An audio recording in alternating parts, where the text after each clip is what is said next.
Soldier Field. The Raiders and the Bears, each desperate for a victory. They're 1-3 coming in. They promise this will be a physical game. That reflected the up-tempo, the intensity, and the pregame warm-ups, both by players and by coaches, as we welcome you to Chicago.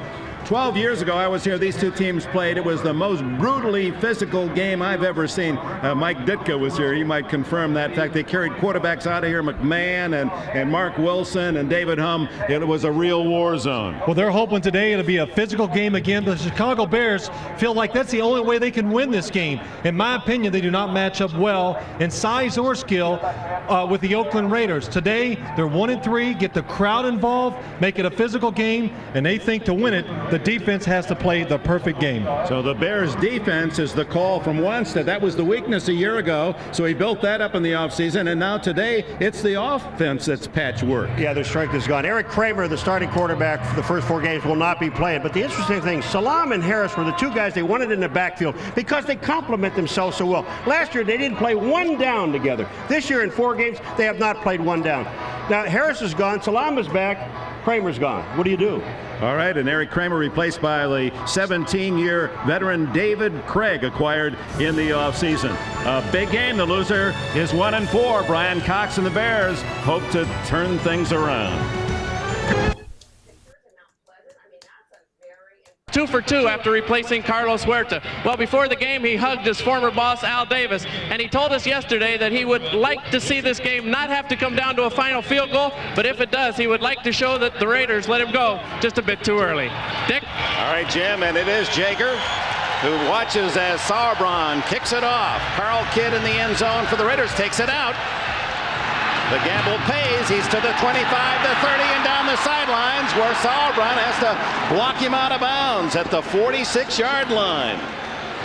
Carl Kidd puts Hostetler and the Raiders in excellent position, and here they come offensively, the silver and black, with Hostetler at the controls. The offensive line, a change at left tackle. Pat Harlow injured. Robert Jenkins, who started there last year, takes his spot. Wisniewski, the 6-time Pro Bowler. Robbins, Gogan, and Kennedy, the front 5.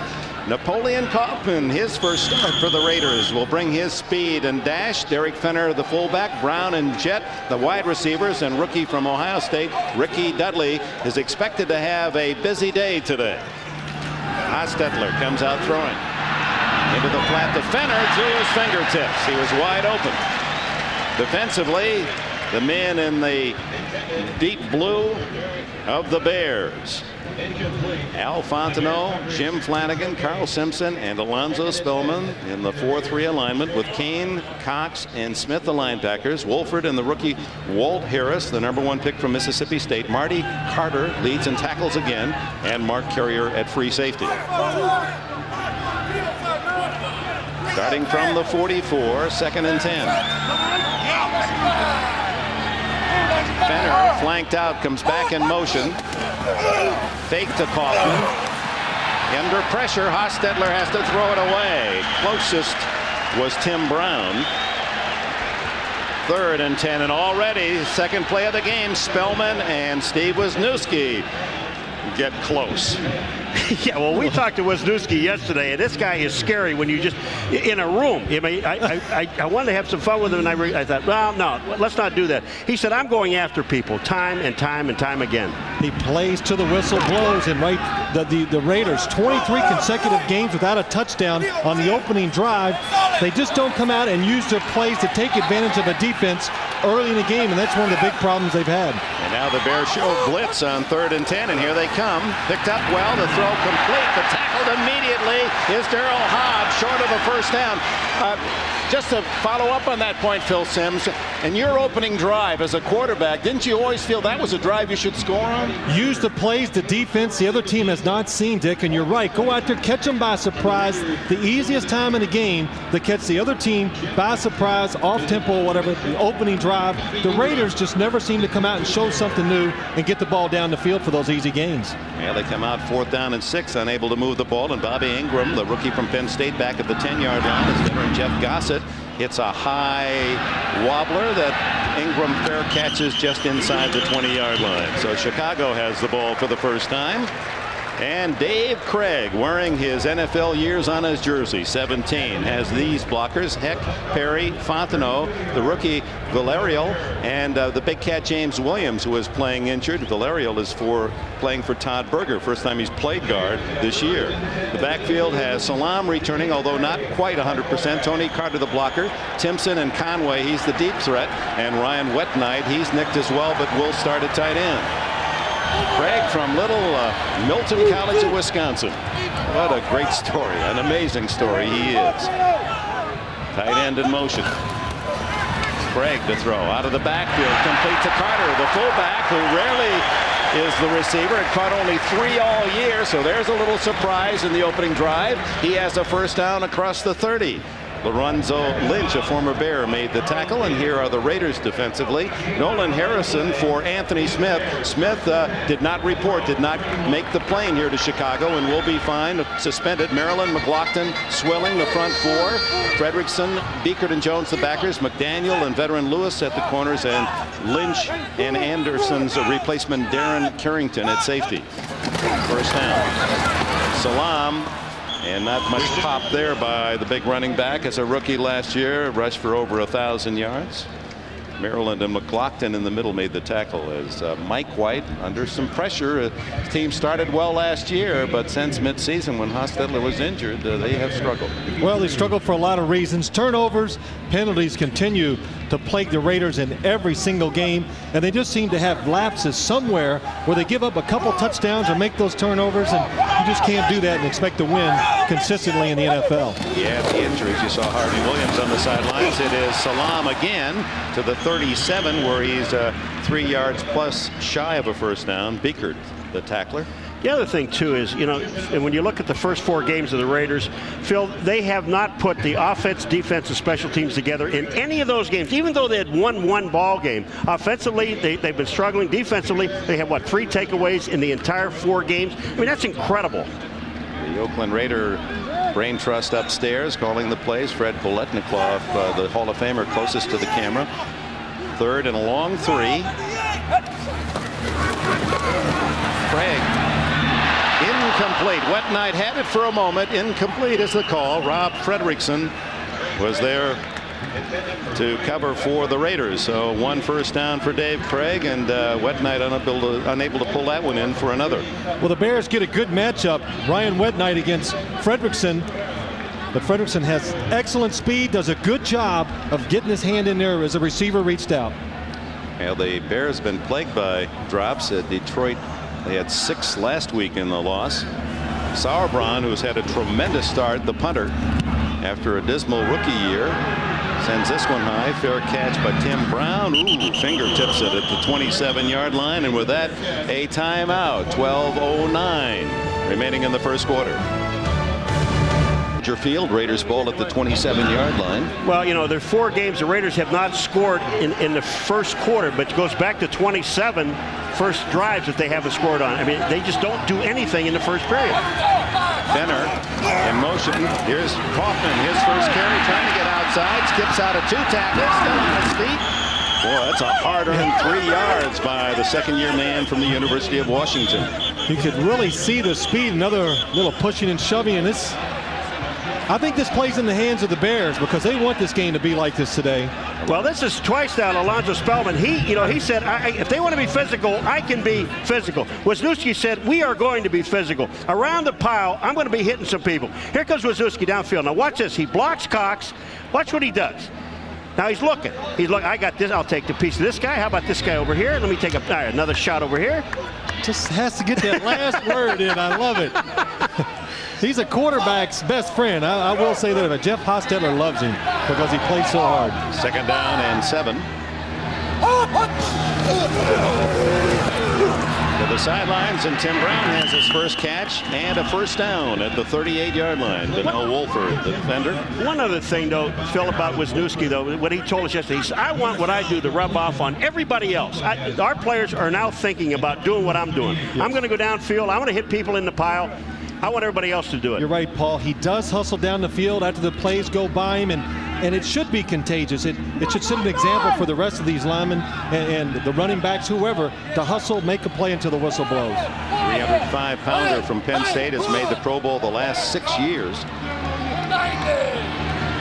Tight end Dudley in motion, pitch to Kaufman, and they wrap him up for no gain as Alonzo Spellman using that 7 feet 6 inches of wingspan to drag him down. Well, the one thing they want to do with Kaufman is to get him to the outside.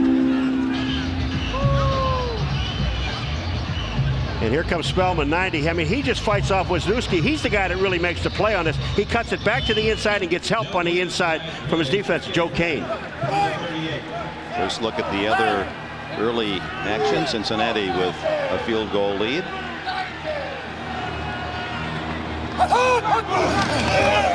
Kaufman again on 2nd and 10. He runs right into the teeth of that defense, and even with a second effort manages only a yard, maybe 2. Kane and Cox backing up the line for the Bears. You don't want to run him in there. Well, you got to every once in a while to keep the defense a little honest, so they prefer to run him outside so the contact is not too much. But this is a situation the Raiders got to stay out of today too. 3rd and long, the Chicago Bears defense loves the blitz, and it gives every offense trouble. They bring Cox as a stand-up. Now he into a 3-point stance as the defensive right end. And here they come. Stetler dumps it off, and the flat defender moved by the fullback, and he fights right to the yardsticks and appears to have a first down at the 49. He needed 9 and got 10. Oh, he got an outstanding block downfield. And another scuffle, this time with John Theory and Kevin Gogan. Gogan, a 325-pounder, has a considerable edge on Theory in poundage. Former Dallas Cowboy. So Wisniewski is rubbing off. Now we got Gogan fighting too. Didn't you say that you said something in the beginning? In '84, you did a game here that you said it was the most awesome, toughest game you've ever seen. Maybe at halftime, Mike Ditka will underline that fact. It was just, I mean, they were tackling 15 yards out of bounds. In fact, Howie Long went against the tackle for Van Horn of the Bears that day. They were still, after they had showered, they went out almost in the bus and wanted to duke it out there. They didn't want to quit. We saw David Humm, who does radio for the Raiders here, and he was saying, he said, they knocked me out of that game 4 or 5 different times. He said, when I got down, all my teeth were loose. He said he was looking for his teeth today. He lost 4 down in the end zone. First down for the Raiders at the 49. Fake to Kaufman, and Hostetler going long, but way too long, and it's intercepted. It'll be the Bears ball at about the 3 or 4 yard line as Donnell Wolford has his 2nd of the season. Pretty good catch. Pressure is the reason quarterbacks make mistakes. Jeff Hostetler was under pressure, had to get rid of the ball before he was ready. Donnell Wolford, excellent job of seeing the quarterback and adjusting to the ball. Bears will have it at their 3. Ricky Dudley, a rookie on a down lineman, Al Fontenot. One thing you do in this league, you never want to get a tight end or a back, and now watch Napoleon Kaufman try to block him on a big guy. Right there, they're asking a tight end to block a pass rusher down lineman. It just doesn't work. And the fingertip interception by the Bears. Donnell Wolford gives them the ball at the 3. Movement before the snap. A free play for the Bears, apparently, as Salam manages a yard.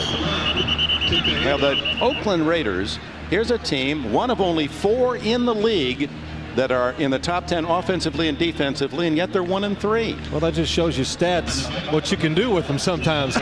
They're a little misleading because they've been behind, so some of those yards on offense have come when the game is over. And penalties, offside against the Raiders on this call.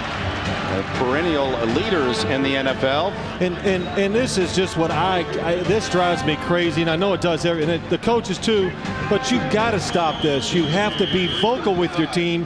You just cannot put up with every year, every week, penalties that hurt your team in key situations. 1st and 5. That's Conway in motion. And Salam again protecting the ball. He fumbled it away 8 times a year ago. He's worked on that bad habit. Let's go to New York. All right, Dick. Houston had only lost 1 fumble coming into the action today. They've lost 2 today. The first led to this Tomczak to Cordell Stewart 15-yard touchdown. The second to a Pittsburgh field goal. The Steelers lead the Oilers 10-0 in the first, Dick. All right, thank you, Greg. Slash back at it there in Pittsburgh. Cordell Stewart. Second down and 3 for the Bears at their 10-yard line. Dave Crick to throw. Sidearm slip complete to the rookie tight end Bobby Neely. Neely, a free agent from Virginia. Now, I'm going to ask you, do you throw this ball? I mean, look, there were 4 white shirts around. You're shaking your head, yeah? Well, what really gets me is Dave Craig. He just loves to throw the ball from different angles, and you can be all over him, and he can still throw it sidearm. He'll duck down and throw it underhanded sometimes. He got under pressure. He panicked a little, got away with an excellent throw, though. And a first down at the 22. Salam, no hole there. Nolan Harrison and Greg Beekert there to collaborate on the stop. Dick, that's 5 times now that the Bears have tried to run that ball between the tackles. Now it's time to go someplace else. They've gotten a total of about 5 yards. Well, Paul, but this is what they want to do today. This is where they're going to have success. And as many games as you've watched and know, and you can look at these, you don't get the result of these sometimes until later in the game. You got to keep pounding at them and see if they're going to fight as long as you do. Craig, who will turn 38 next month, looks at 2nd and 9. Wings it to his fullback, incomplete. Tony Carter. Terry McDaniel, a superb corner for the Raiders on the coverage. You were talking about toughness of the game. Watch this at the end of this last, not this play here, but the play before. Salam up in the middle. Watch it. They just try to take his head off. Watch this. Hello. Let me just turn you just that's a face mask that should have been called. They just ripped him a new face, and that was Nolan Harrison. You could use one of those. Whoa, what, helmet or face? No, well, no. That's why Paul's so sensitive to those starts early. penalties. He starts early on me. I'm sorry. No, you're not. 3rd down and 9.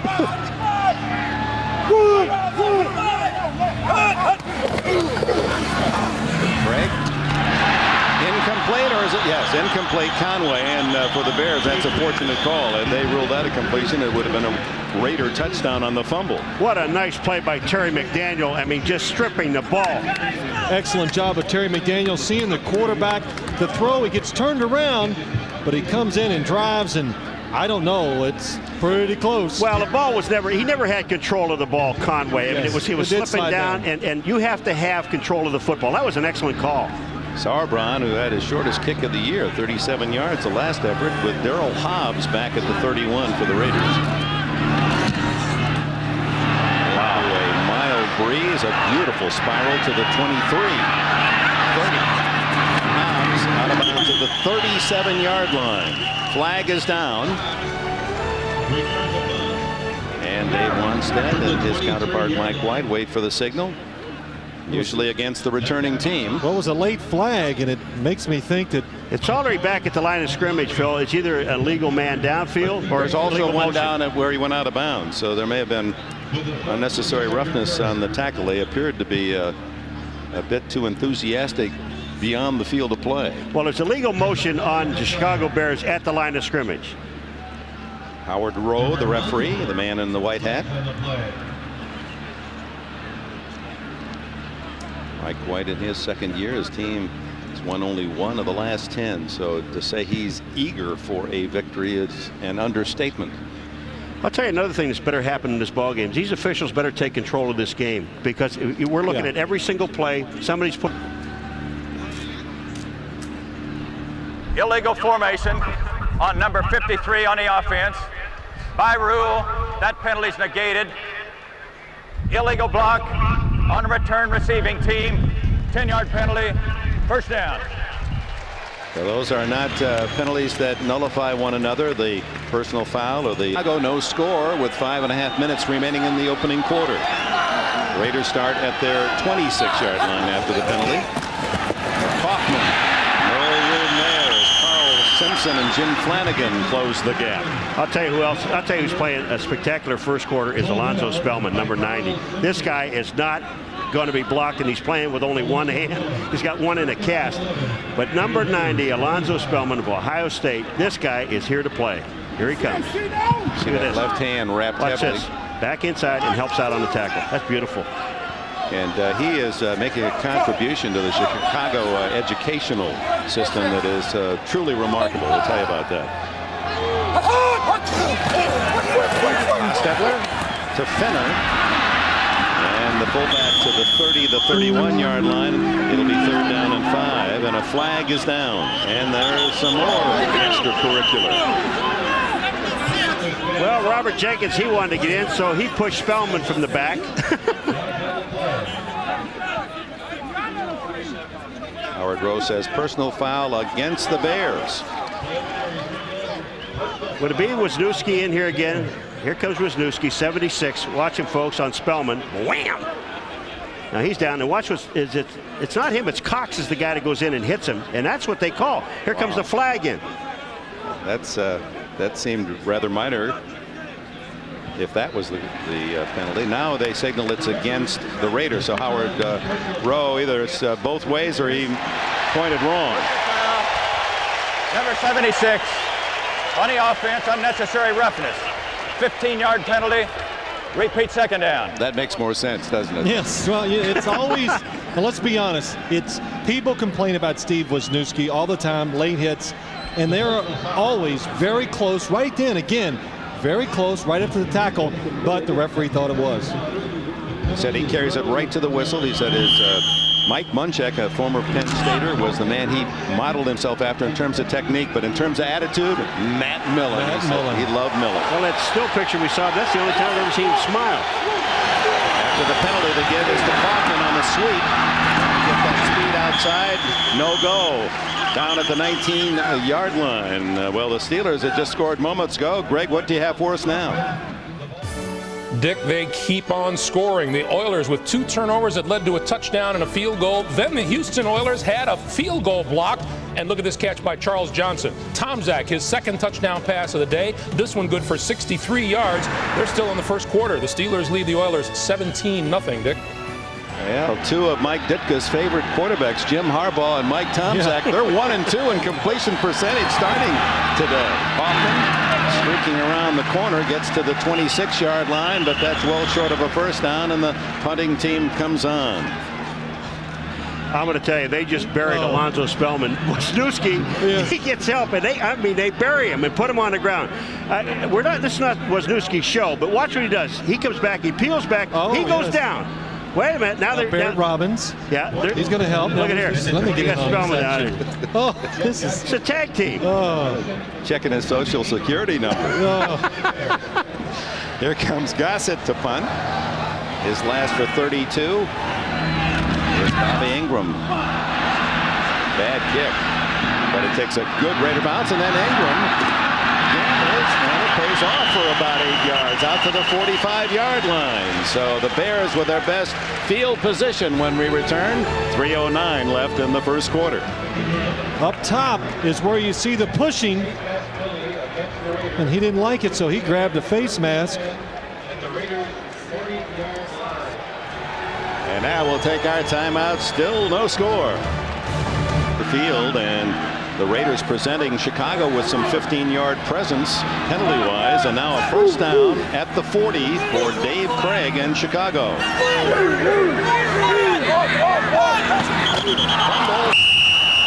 Too much time. Sounded before the snap. It'll be 5 against Chicago.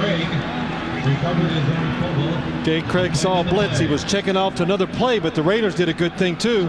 They checked out of their blitz, and we're going to play it safe. In the meantime, the time ran out on Craig. Well, this was here on the sideline. This Prior to the snap, illegal we've motion. got an illegal snap on the center. 5-yard penalty. Repeat 1st down. Now, how can that happen? How do you have an illegal snap on the center? Well, he starts to snap, He moved and it first. then he stops, and then he snaps, completes the snap. Thank you, Dick. Let's see. Yeah, well, a little. Just a wiggle. A fidget. A fidget? What? That's a 5-yard fidget is what we used to call them in Armada, Michigan. Flag down again, and Salam, one of his best runs of this young season after his injuries to the 34-yard line before Lorenzo Lynch can stop him. Let's see if it counts. It's against the Chicago Bears. Motion against Chicago. Preliminary signal, illegal motion. So instead of a gain of about 11, another -5 for Dave Wanstead's team. We got an illegal shift. 2 men moving at the snap on the offense. 5-yard penalty. Repeat first down. What happens? Curtis Conway is going to be moving the same time. Curtis Conway at the bottom. Ryan Whitknight's going to come across. Look at the movement. There it moves is. back. Major mistake there. You have to know. The wide receivers know. They go over that from day one. When there's motion, stay still. Conway leads the Bears with 22 catches. Had a spectacular run after his catch and a touchdown against Detroit last week. Salam. Nice little footwork by the Heisman winner at Colorado a couple of years ago. He's to the 43-yard line, a gain of 7. Jerry Ball and Lorenzo Lynch on the tackle. Now there's one play without a flag. That's really good. It's exciting now. We got one in a row without a flag. Well, unbeaten Carolina finding Jacksonville tough early today.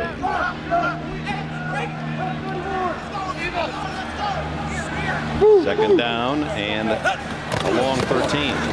Break deflected and still caught by Whitknight. Ryan Whitknight, the tight end. No, they're going to say incomplete. He had it for a moment.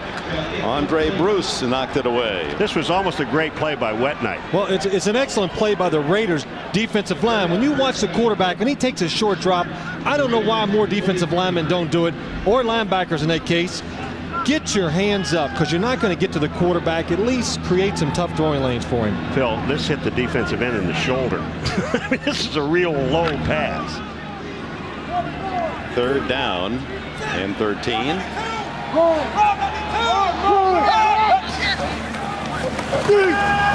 Screen, and it doesn't work a bit as Michael Hicks hit immediately by Rob Fredrickson. Third-year backer from Michigan State. He's near home. He's got a lot of family and friends rooting for him. You know, it looked like Fredrickson, number 53. You see him to the right of your screen. It looked like he heard the play. Watch him read this screen. He gets back to the inside. And here again, we're seeing offensive lineman looking back at the receiver. Craig said, I shouldn't have thrown it to him. No, he's going, that's a terrible call. That's what he's saying. Throw this ball down the field, please. Sauerbrunn. Ooh. Hit it too well. That one's in the end zone. Touchback for the Raiders. They'll start at the 20-yard line. So football heating up as we move toward the month of October, and the Fall Classic is approaching. Tuesday prime. Oh, yeah, the Yankees. I'm a Yankee fan. I love them. Are they in? Yes, they're in. Oh. And they're doing well, and David Cohn, great story there, coming back. Joe Aska joins Derek Fenner in the backfield. The throw outside is complete to Jet. The speedster bumped out of bounds by rookie Walt Harris.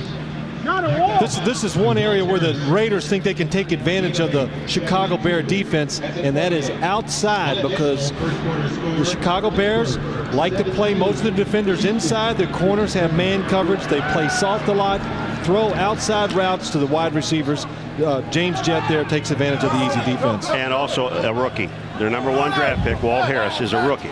He better wrap up Jet, because if he had a little more real estate, he's gone with his speed. In the backfield, Joe Aska. What a penetration by Jim Flanagan, a Chicago hero. He's the man that has replaced Refrigerator Perry as the big man on offense. Has 4 touchdowns, 1 on a catch at Detroit a week ago. Flanagan, number 99. One thing the Chicago Bears defense is doing, the defensive line, penetration, really fighting through the offensive line, and just about every single running play so far today by the Raiders, they're getting in the backfield. Flanagan showing how versatile he is. That's sacks and 4 touchdowns. He has more touchdown catches than some of the receivers here in Chicago. More than Paul McGuire got in his whole career. Third down and 5 after the loss. Hostetler steps away from Spelman and then throws too tall for Tim Brown. The Raiders will have to punt. They'll do it in the next quarter. That's the end of the first period here at Soldier Field in Chicago. No score. You're watching the NFL on NBC. absolutely perfect football day. And speaking of perfect, the Colts, the Chiefs, the Vikes, and Carolina, although Jacksonville making it tough on the Panthers at the moment. The only unbeaten teams, and the Colts, I mean, the fans in Indianapolis, I mean, if you have no allegiance to a team, how can you not root for Indianapolis? Everybody is. You're right, Dick. I mean, everywhere I go this past week, everybody's talking about the Colts, how they doing it, and America's finally opened their eyes that this is a special team with special chemistry. Well, Bobby Ingram taking a real chance, not fair catching, and returns it out to midfield. He was surrounded by Raiders and takes a 44-yard punt from Jeff Gossett, returns it 18.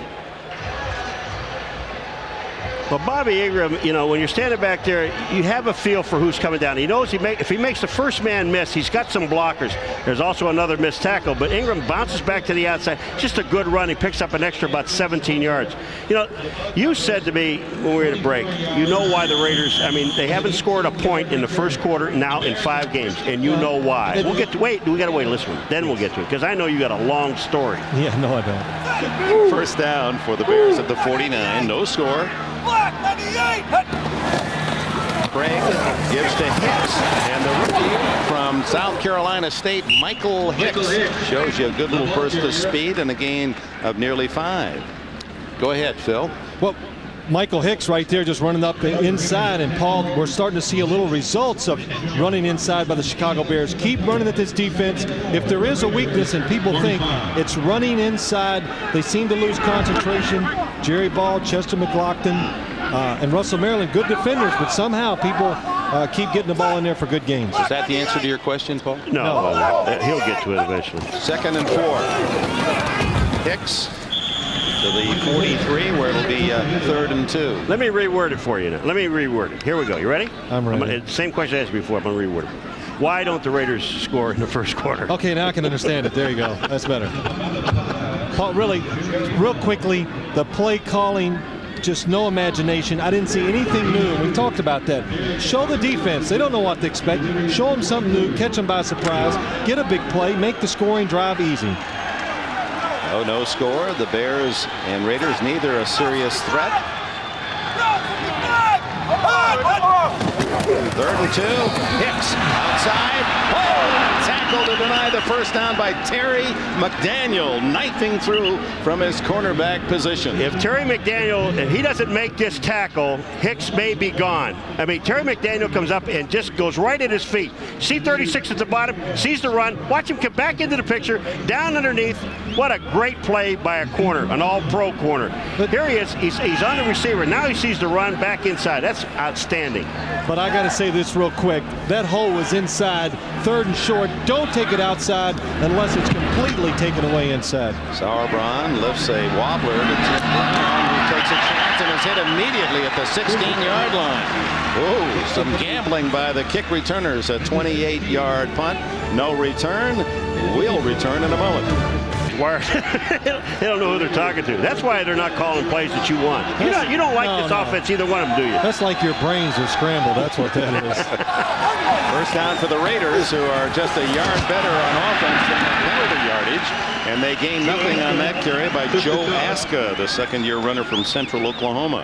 You know, the Raiders came into this game with 38 penalties, more than anyone else. But, of course, they played one more game than some other teams. But look at this. They have a total of 46 yards, 45 yards of penalties, 4 penalties. They came in with 38. That's 42 in 5 games. I mean, that's ridiculous. You can't win football games by making mental errors. Actually, they lost a yard there, so they're 45 yards penalty and 45 yards offense.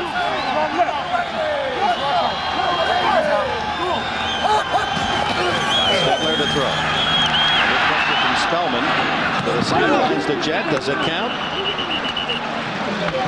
No. Out of bounds is the signal. Walt Harris, the cornerback, on the coverage. James just trying to make the catch before he goes out of bounds. Gets one foot, the left foot drag, but not the right. The body hits, the feet are not in bounds. That's where the Raiders need to attack outside, but that was awful deep. That is taking a chance of letting the defensive back react to a throw that hangs in the air that long.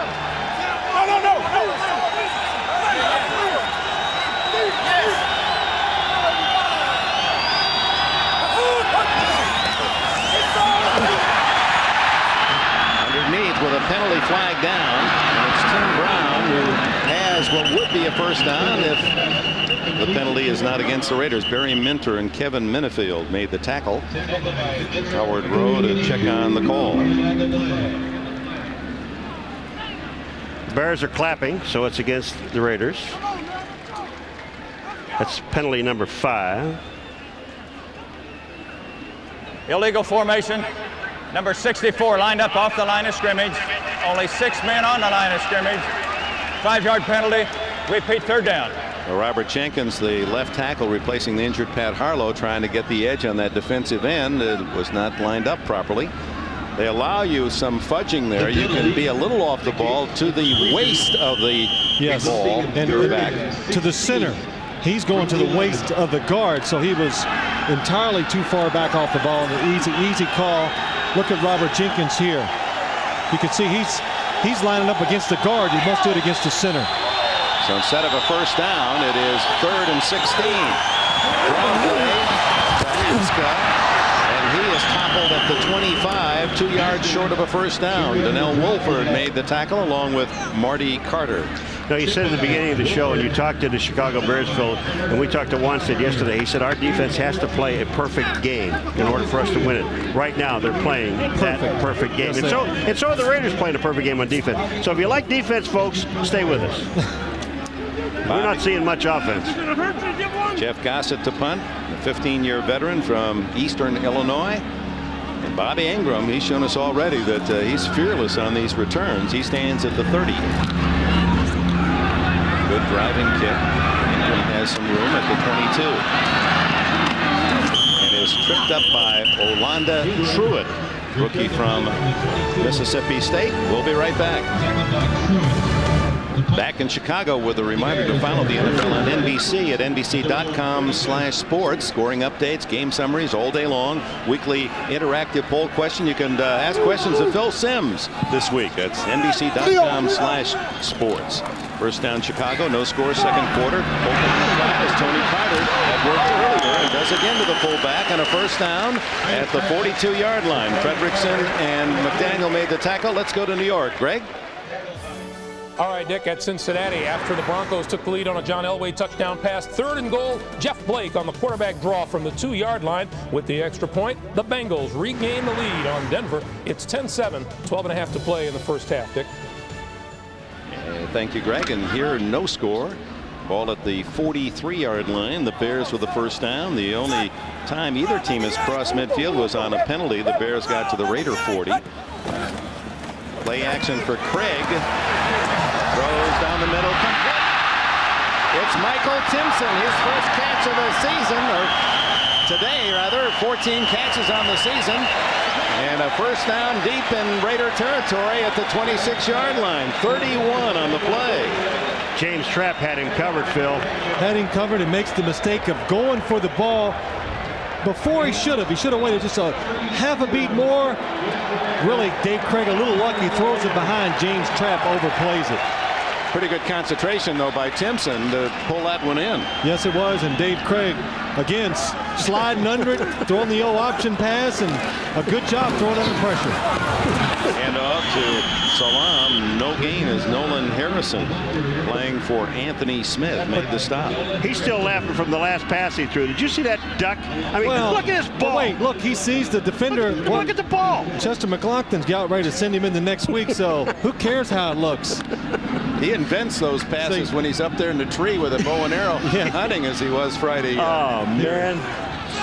He really is excellent throwing when he's off balance and moving around. That's one of his strengths that a lot of quarterbacks can't do in this league. Passing after him again, but he ducks away and now throws it away. And there's another good illustration. 37 years old, and what did Dave Wanstead say? He has a little mobility in the pocket, something that Eric Kramer doesn't show, and right there it saves the Bears from a big loss. You know what I like what they did with him, though, when you look at him, Dick, is they realized in the offseason, in the mini camps, that they didn't have a backup quarterback.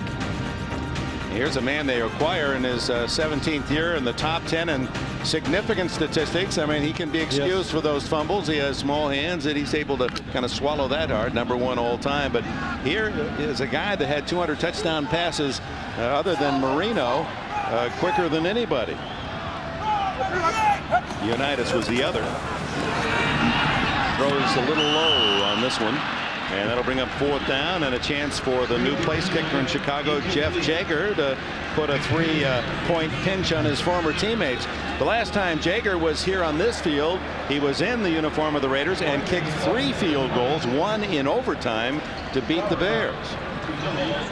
Well, he still has an excellent leg, very strong. He's always been accurate, and I find it kind of hard to believe these teams around the league cutting these experienced, good kickers strictly because for $100,000 or a couple $100,000.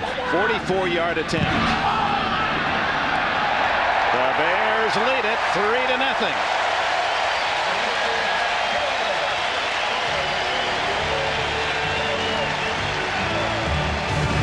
Lead at 3-0 here in the second quarter. 8:35 left in the half, and Sauerbrunn to kick it off. Shedd hit at the other end for the Raiders. Short kick, hit at the 7. And he's not kidding as he turns it up to the 40-yard line. John Mangum with the tackle. Let's go back to the field goal. Almost blocked, Phil. Well, Russell Maryland does an excellent job of going by the center. The center makes the right in the middle of your screen. See the center in Russell Maryland. The center dives at him. Russell comes through, and he is upset because he knows he had the perfect chance to block. Watch him right here. Goes through. Boy, if he just could jump a little higher, that was an easy block for him. And Rusty Tillman, the special teams coach, he knows they had the chance, and the way this game is going, that 3-0 could be the maybe the difference in the only score. You're going to say that's it? No, I hope not, but. So Maryland ever so close to turning that 7 the other way. From the 39, Hostetler with Napoleon Kaufman behind him. On the roll. Knocked away, incomplete. Tim Brown, the intended target. It was Donnell Wolford, the defender. Phil, they're giving Brown an awful lot of room on the outside. The rollout, I mean, Brown goes in to Donnell Wolford here.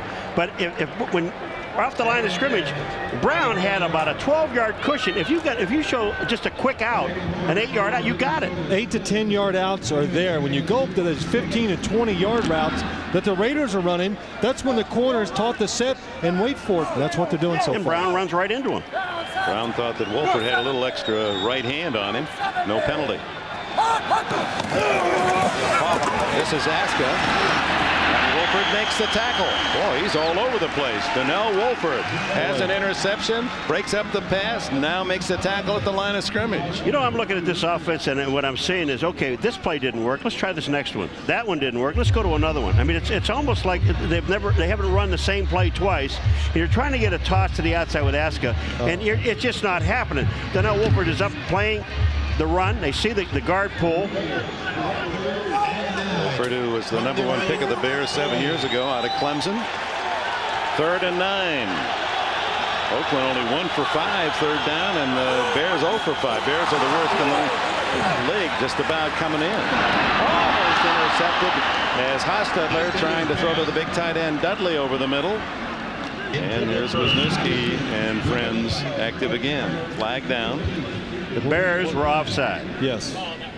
The one thing, if you're playing the Raiders, and I know because I've played a lot of years with Jeff Hostetler, he is excellent. Offsides, number 94 on our defense, 5-yard penalty, repeat 3rd down. So John Theory offside. That gives Hostetler another chance, 3rd and 4. Here's Theory at the bottom of the screen, but he is excellent at drawing the defenders offside in situations, and that's one of the reasons why the ball was almost intercepted. He knew they were offside, so he took a chance, threw it down the middle, trying to get a big play. Fenner and Aska in the backfield behind Hostetler.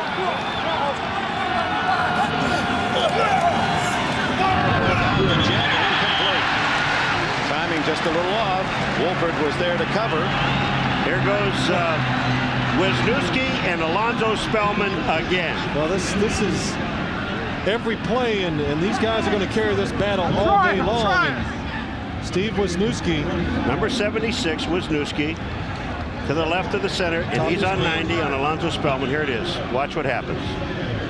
Now, there's Spellman, and he chops him at the knees. That's Wisniewski said, I'm going to keep going until the play is over with. He doesn't know that the ball is dropped, but you don't cut a guy at the knees. Absolutely crossing the line right there. You're right, Paul. Gossett to punt.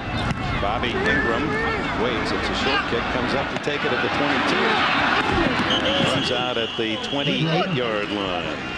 Paul Butcher, the special teams specialist for the Raiders. The play, timeout. Russ Manis there discussing things. We're curious as to how he'll react next time he's on the field against Wisniewski. This is Rashaan Salaam to the 30-yard line, a gain of 2. And a reminder, next week, NBC doubleheader starting at 12 o'clock noon with the NFL on NBC. And most of you will see the Miami Dolphins host Joey Galloway and the Seahawks. Others, the Patriots take on the Ravens, and the Raiders will battle the Jets. Then the second half of our doubleheader, most of you will see the Colts and Bills. Others, the Broncos, Chargers, and the Saints, Jaguars. Check your local listings. Short gain again for the Bears, trying to pound it out on the ground. And meanwhile, the quarterback comparison, Craig and Hostetler. Neither man very productive. The one big pass to Michael Timpson, which was a gamble pass by Craig, is the difference in yardage. You know, Spellman and Grassmanis, they weren't talking about what's going on in the field. Spellman was telling about Ohio State beating Notre Dame yesterday on NBC. You know? That's right. And didn't Alonzo tell us they were going to win by 14? They only won by 13. He lied. Grassmanis, a Notre Dame graduate. 3rd down and 5. Craig, incomplete. Tight end Neely was well covered by Rob Fredrickson. I tell you, Fredrickson's doing a great job on a tight end. When you could put a linebacker on your tight end and free up your safeties, now you've got some extra people on defense. Tried it twice so far in this game, and Fredrickson has been all over the tight end. That time against Wet Knight, covered him well. And the one thing Fredrickson can do, he can really run down the field and cover receivers. So that's not a weakness to be picking on. Sauerbrunn second in the league coming into today's game. That's a bad kick, short end over end to Tim Brown. And Brown, the veteran, out of bounds at the 35. 34-yard punt, 2 on the return. Marlon Forbes with the tackle. Well, tonight, first down, Raiders at the 35, trailing 3-0. There's Jack Olsen, a little shorter on the pattern, and then the first down close to midfield. All right, there's one to the outside that you've been calling for this whole game. Now do it again to the other side. Well, James Jett, the defender, is off of him 8 to 10 yards. Walt Harris, the rookie, a good timing pattern. Jeff Hostetler throws that there with nice pace so the receiver can adjust and catch it. Wow, wow, wow, wow, wow, wow. Those balls, they're not kind of tight, are they? Paul, who cares? It was complete. That's right. There is some talk the Raiders are interested in Jeff George. We'll tell you what we've heard. Underneath, from the other side, Tim Brown, short of the first down. The word is from the Raider side that they would be interested in George if he's on the waiver list. They will not make a trade for him, but should he appear on the waiver list and no one claims him beforehand, Al Davis and Mike White and company would welcome him to Oakland. Well, and that's the reason that could happen is if he is released by the Falcons, his salary would probably keep him from being picked up by another team on the waiver wire. Then he becomes a free agent. 2nd down and 6. Pass on the roll. There's Brown wide open. First down at the 29-yard line.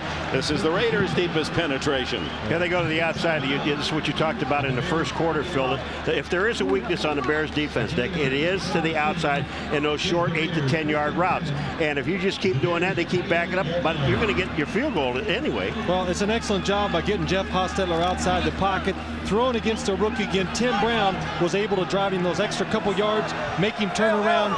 That's as easy as it gets in this league. That rollout pass remindful Super Bowl 25 when the Giants beat the Bills.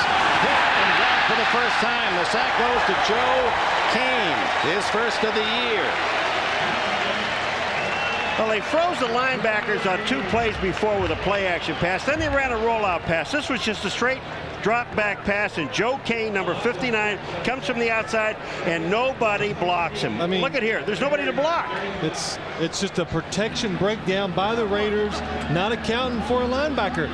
Well, Joe Aska, Phil, he goes left. He's number 35. Instead of looking back to his right, he's the guy that has to pick it up. He doesn't necessarily go left. He got to look right first and then left. 2nd and 16 for Oakland, trailing 3-0. The quick pitch is complete to Hobbs, and another flag down, and Hobbs saying he brought me down with a face mask, and that could well be the call. And here we go again. Wisniewski, Spellman revisited. You know, I think Wisniewski and Spellman are going to take this thing, as you said, with Howie Long to the parking lot. This is not going to end here with these two guys. I mean, this is a long day of beating each other up. But there was face mask. Number 24 on a defense. 5-yard penalty only. Kevin Minifield, but that'll be enough to give him a first down. No, second down, Dick. Well, now they'll correct it. It's at the 21-yard line, a yard and a half from a first down. And here's what we're talking about. Wisniewski, number 76 on Spellman. Here they go. Now the pass is thrown. Watch it. Look at Wisniewski. Look at just got his hands. We'll take his hands off. That's it. Well, that's a face mask right there by Spellman. And Alonzo Spellman gets those hands on your face mask. That's the biggest hands I've ever seen in my entire life. I swear they are. It's 2 rolls of tape just to do his wrist and hand. Second down for Hostetler. Play action. Looking for 6. Scrambles. Breaks out of there. First down. And safety at the sidelines at the 17. The reason I'm laughing is I'm watching Hostetler running for the first down. He sees the first down mark and he's thinking, you know, against any other team, maybe I might stretch it for a few more yards, but not what I'm seeing here on this field today. I'm getting out of here before someone clocks me. Well, the Hostetler, of course, last year he was a human ice bag. He had just injury after injury. That throat, that fractured larynx at Denver, hand injury and shoulders. It doesn't end there, sadly, for him. First down. Hoffman inside the 15. A gain of, check that, it's Aska for 3 yards. Back to that medical report. He is a NFL version of ER. Right knee at Atlanta this year, and then last week against the Chargers. Watch number 90 in white, Coleman of the San Diego, collapsing that left knee. He said his knee brace saved him. It was bent totally out of shape, but he came out of it all right. That's the knee as a quarterback you worry about because it's exposed. It's the lead leg, and right there he was very lucky that it wasn't a serious injury. Second down and 7. Runs it complete to Dudley, the tight. Flag down, a fumble and a scramble. Bears say they have it, but let's wait. No signal yet.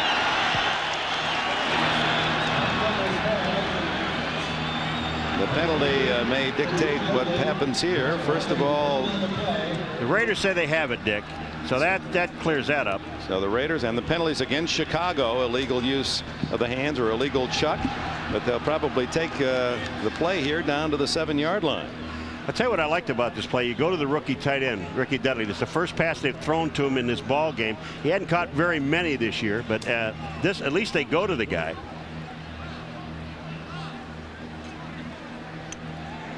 Illegal contact. Number 20 on a defense. 5-yard penalty. First down, Oakland. So they will take the penalty. Mark Carrier, illegal contact, and it's first and goal for the Raiders.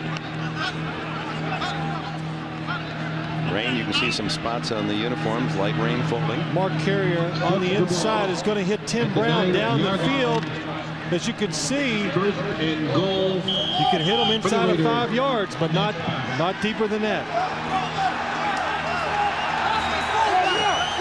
So they actually would have gotten more yardage had they taken the play. The fumble recovery was at the 7, so they start at the 9. Curious ball as Aska breaking out of tackles, and Aska fights his way to the 1-yard line. Finally, Vincent Smith collars him. They had him at the line of scrimmage, but Aska, using his 240 pounds of power, breaks free. Well, this is what you call a continuation. Aska with this ball, watch his legs, they don't stop. Just his momentum keeps going, he keeps his legs moving. He's hit in the hole there, bounces back to the outside. Here misses a tackle here, and then Smith comes in and makes the play. And that brings in Jerry Ball. Big old Jerry Ball will be a blocking back. Second and goal when we return. 2 left in the half. And the Chicago Bears, I misled you, Dick. The Chicago Bears did recover. Brian Cox recovers the ball right here. And what happens on the play was that they just took the penalty. That's why they were back at the 9 and not at the 7. All right, that clarifies that. And then Aska with a solid run just outside the 1-yard line. The Raiders with a chance for the lead here before halftime. 2nd and goal. They have not scored a rushing touchdown this year. Jerry Ball, the blocking back. Dun, da, da, da. And it is a touchdown, Derek Fenner. He fumbles, but across the goal line. So Derek Fenner with his first rushing touchdown, the Raiders' first of this season. And for a drought of 10 games, a rushing touchdown. That's an unbelievable note. John Mangum said, what was that? Yes. Because Jerry Ball, watch 93 come in, Jerry Ball. Boom. Here goes Mangum out. Fenner get the touchdown. Mangum said, he blocked out daylight. Here comes Ball. He's just looking for somebody to hit. He misses one guy and hits Mangum on the other side. Oh, man. Goal forward, the point after is good, and the Raiders lead it 7-3 with 1:57 seconds left in this first half. Rumbled 66 yards for a touchdown against Jacksonville earlier this year, and he is enjoying being a blocking back. He goes to the sideline and he has to tell them, oh, hey, do you see the blocks? You see this? It's amazing. You change roles in this game or in this league, it really makes you happy. You know what's going to be funny, though, is when they look at the film come Monday, they're going to see him miss the first block and get the second one. That's one of those deals you close your eyes. I missed that guy, so I'll pick on this other guy behind me. But, Paul, it's talking about the Oakland Raiders, though, that drive showed a little bit of everything. Got Jeff Hostetler outside the pocket, made easy completion, ran inside, ran outside, 5 for 5 for 51 yards. That's how you get it done. 65 yards and 9 plays for the Raiders to take the lead 7-3. Plenty of time left for Chicago. As Ford sends it deep. Will they return? No. They'll take the touchback at the 20-yard line. That gives us a chance to bring in Jim Gray. All right, Dick, coming up at halftime, it's the Domino's Pizza NFL on NBC halftime report. We'll go back to our studios in New York with host Greg Gumbel, Mike Ditka, Chris Collinsworth, and Joe Gibbs. They'll get you caught up on all the scores and highlights, as well as my conversation with Troy Aikman. He talks about his relationship with Barry Switzer and whether or not the Cowboys' run at the top of the NFL is over. All that coming up in just a couple minutes. Dick? All right, Jim. 7-3 Raiders. And let's see how Chicago plays it with plenty of time to work with. Dave Craig, veteran from Schofield, Wisconsin, undrafted. They have all 3 timeouts remaining, as do the Raiders.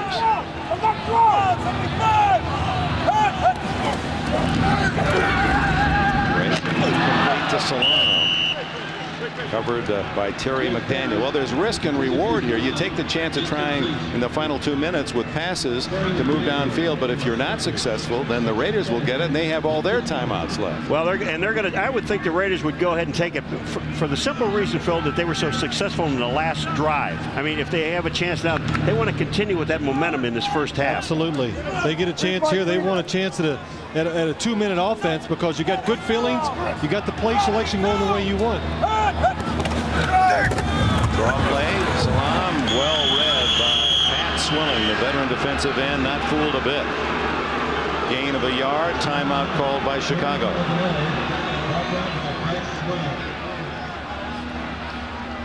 Swilling, who needs a half a sack to have an even 100 in his career, just playing his position well. They had a deal going on the outside. Swilling was a linebacker, with New Orleans, and this guy, an excellent player, but they put him down, and he is so quick, and he can get to the inside, and that's exactly what he did. He got inside. His job was, the first thing when you run inside, look for a run. Well, yeah, that's right. It's a game to get him free, to get to the passer, but look for the draw coming inside. Nobody there to block him. Those 99.5 sacks, earning Swilling 5 Pro Bowl trips. Dave Craig now has 3rd down and 9. Reminder, experience the NFL all week long on NFL.com, the official website of the National Football League. All the tackles, all the touchdowns, and a live game day scoreboard. Click on NFL.com. Can't find a dot on my computer. I got everything else. Those dots, I can't find it. Yeah, they drive an old guy crazy. Those old linebacker punters. They. Craig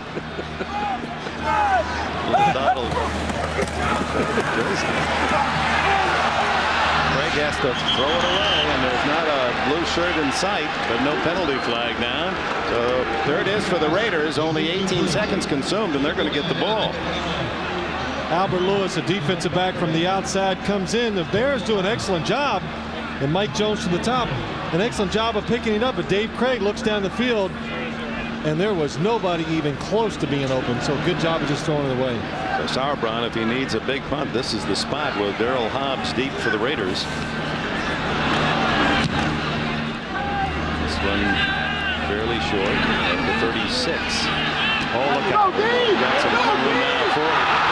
40, and finally to the 30-yard line, and the Raiders leading 7-3 get a big return from Darryl Hobbs. Jackson saved a touchdown.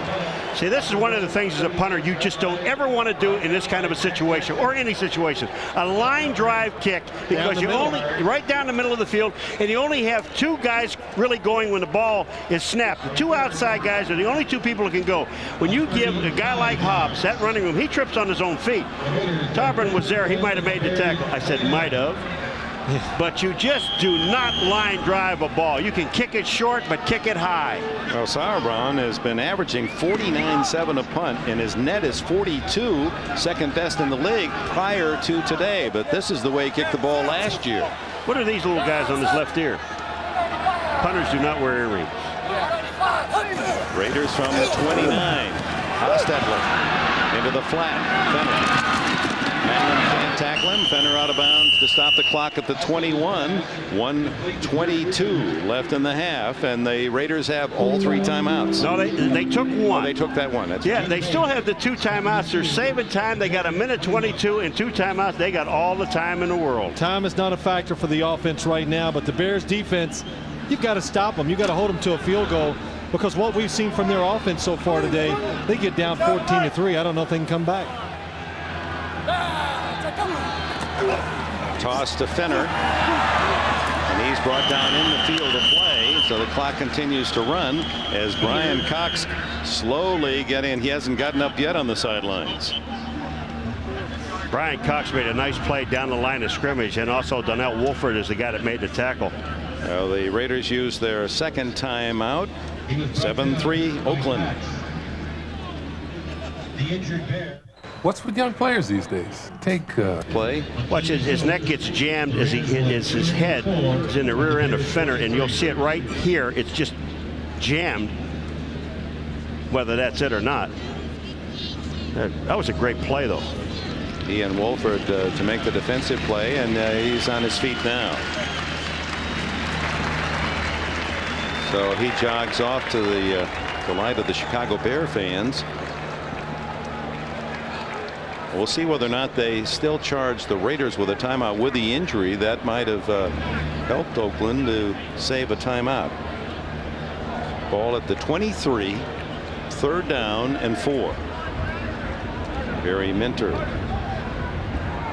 You know, when you sit with Brian Cox, and all these things that have been said about him when he was in Miami, when you sit down with this guy, I mean, you've got to like him. He's a tough player. He's got a personality that really is great for football and great for your team, because people love it. He plays hard, he's vocal, and really that's what the Raiders need. They just do not have enough players on defense like Brian Cox. He took number 52 because, hey, 50 Singletary, 51 Butkus. That's a nice rotation. I'll stay right 52. Maybe I can play up to those standards.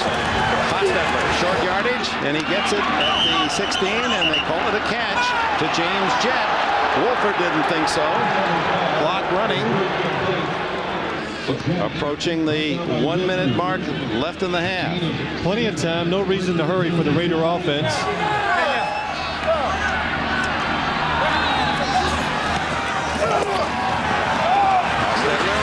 Dumps it to Fenner. He's tackled at the 11-yard line. John Mangum making the tackle with Barry Minter. They're still going to run this clock. They're going to have to take a timeout because they have plenty of time. They're at 37 and counting. They know they got field goal locked up. Cox is back into the game for Chicago. Blitz incomplete as Hostetler backpedaling as Brian Cox makes his presence known immediately on the blind side. The Bears do a good job of coming up the middle with the safeties. Marty Carter in the inside comes in. The Raiders do a good job of blocking him, but the problem is Brian Cox from the outside comes unblocked. Well, makes Hostetler throw it before he's ready. Derek Fenner just made a great adjustment to get out and get a piece of Cox as he was coming in. Or I'm going to tell you something, they would have been picking Hostetler up off the ground. 3rd down and 4 for the Raiders, leading 7-3 and trying to pad that advantage before halftime. 26 seconds left. Hostetler in traffic, deflected, incomplete. Intended for the tight end, 6'6" Ricky Dudley. Jim Flanagan was in on the play. Excellent job. The Bears defense do a good job on the inside pass routes because that's what the Raiders were trying to do. Throw the ball inside just enough to pick up the 1st down. Ricky Dudley, a big target in the middle, was covered well that time by Barry Minner. Cole Ford will try the short field goal, 28 yards. He missed one against San Diego from 25 that had Raider fans moaning last week. He's true on that one. And the Oakland Raiders, after trailing 3-0 most of the half, now enjoy the lead 10-3. 6 minutes of the half and lead at 10-3.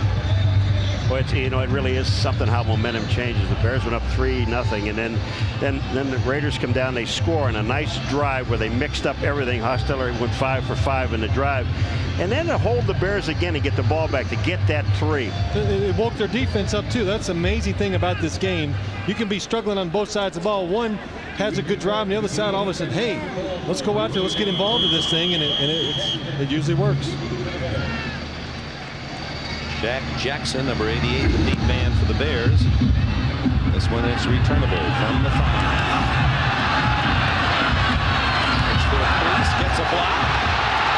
And out of bounds at the 33-yard line, 34 they call it, but a flag is down. Kenny Shedd was the defender for the Raiders. And Darryl Hobbs informs us from the field that it's against the Bears. Holding. So that will quiet any hopes by Bears fans of a desperation play or two at the end of the half. Holding. Number 30 on the receiving team. 10-yard penalty, spot of the foul. 1st down. You know, a lot of people say that Phil Simms could still be playing. Yeah, this play that's coming up right now. Right. This is the only play that he'll be able to run. That kneel down deal. I had that one down. He can still kneel down. I like it. The Bears are going to kneel down right here. Well, you saw the tackle from behind on Hobbs. And the fans will boo as the quarterback kneels down. Simms was so good at this. He actually could kneel right and left knee. I mean, that was what I liked about it. So that's the end of the 1st half here at Soldier Field. Mike White and Dave Wanstead each looking for an elusive win. They start today 1-3 at the halfway mark. It's the Raiders 10-3. We go to New York after these words from your local station. The Bears aren't, and neither are the Raiders. And Napoleon Coppin, we found out that he twisted an ankle. He probably won't be back in the 2nd half. But I think you're going to substitute him anyway to get some pass blockers in there. More penalty yards for both teams than rushing yards. That explains the dysrhythmic well, yes, it does. The penalties, especially when they're on offense, disrupted. It's hard to get a rhythm, and you get in situations you just can't control. 3rd long, you're not going to pick up 1st downs against either one of these defense, and that's been a problem. Well, you said the Bears to win are going to have to use emotion and physical physical nature. The Raiders do have them outmanned. What do you think now? Well, the Bears have been physical, but I think they got to take a few more chances on defense, be a little more aggressive, but especially on offense, they've got to take a chance, fake some play actions. They need big plays, Dick, because I don't think they can systematically drive the ball down the field against the Raider defense. Bears get it first. Cole Ford's kickoff is very short, only to the 13-yard line, where Mike Fulkerson, backup running back, takes it across the 25 to the 27-yard line. Down to Jim Gray. All right, Dick. Well, as Paul McGuire just said, Napoleon Kaufman is definitely out, severely sprained right ankle. Talked to Mike White. He said this is a big blow for our team, but we have to figure out a way to sustain things and put people away. Talked to Dave Wannstedt. He says we need to take some chances in the second half. Didn't want to get into a field position game and get out of bad field position, but he says they will throw the ball much longer and take some gambles this second half. Dick? All right, thanks, Jim. Let's see if Dave Craig, as we compare him with his counterpart, Jeff Hostetler, and open it up here in this second half. Hostetler is most of his yards coming late in the second quarter. Chester McLaughlin, was he pulled offside? He certainly was in the backfield prematurely. Well, the Bears have to do something to get Dave Craig in rhythm, or run a few plays that are set up that they can. Prior to the snap. Encroachment, number 91 on the defense. Contact prior to the snap. 5-yard penalty. Repeat, first down. Chester McLaughlin jumping off sides, but get the quarterback in rhythm, give him a chance, get some confidence, and then you can go down the field and make some plays. Well, the first play from scrimmage in this game, when the Bears had the ball, they threw the ball to Tony Carter on a little swing pass, and it worked. Then they threw one more time. Just get a short pass, get him started. On 1st and 5, Craig play action. Has a man open, incomplete to Timpson out at the 47-yard line. A little shorter pass. Excellent call. Play action, gets the linebackers up. The defenders are back. He had some daylight there. Oh, yes. Receiver. In this league, you get players this wide open about 2 or 3 times a game if you're lucky. And a quarterback, you must hit him. Nobody in his face, nobody in the way. Big opportunity blown by the Bears. And the Raider defender had fallen, so had he caught the ball, he'd have kept right on running. 2nd and 5.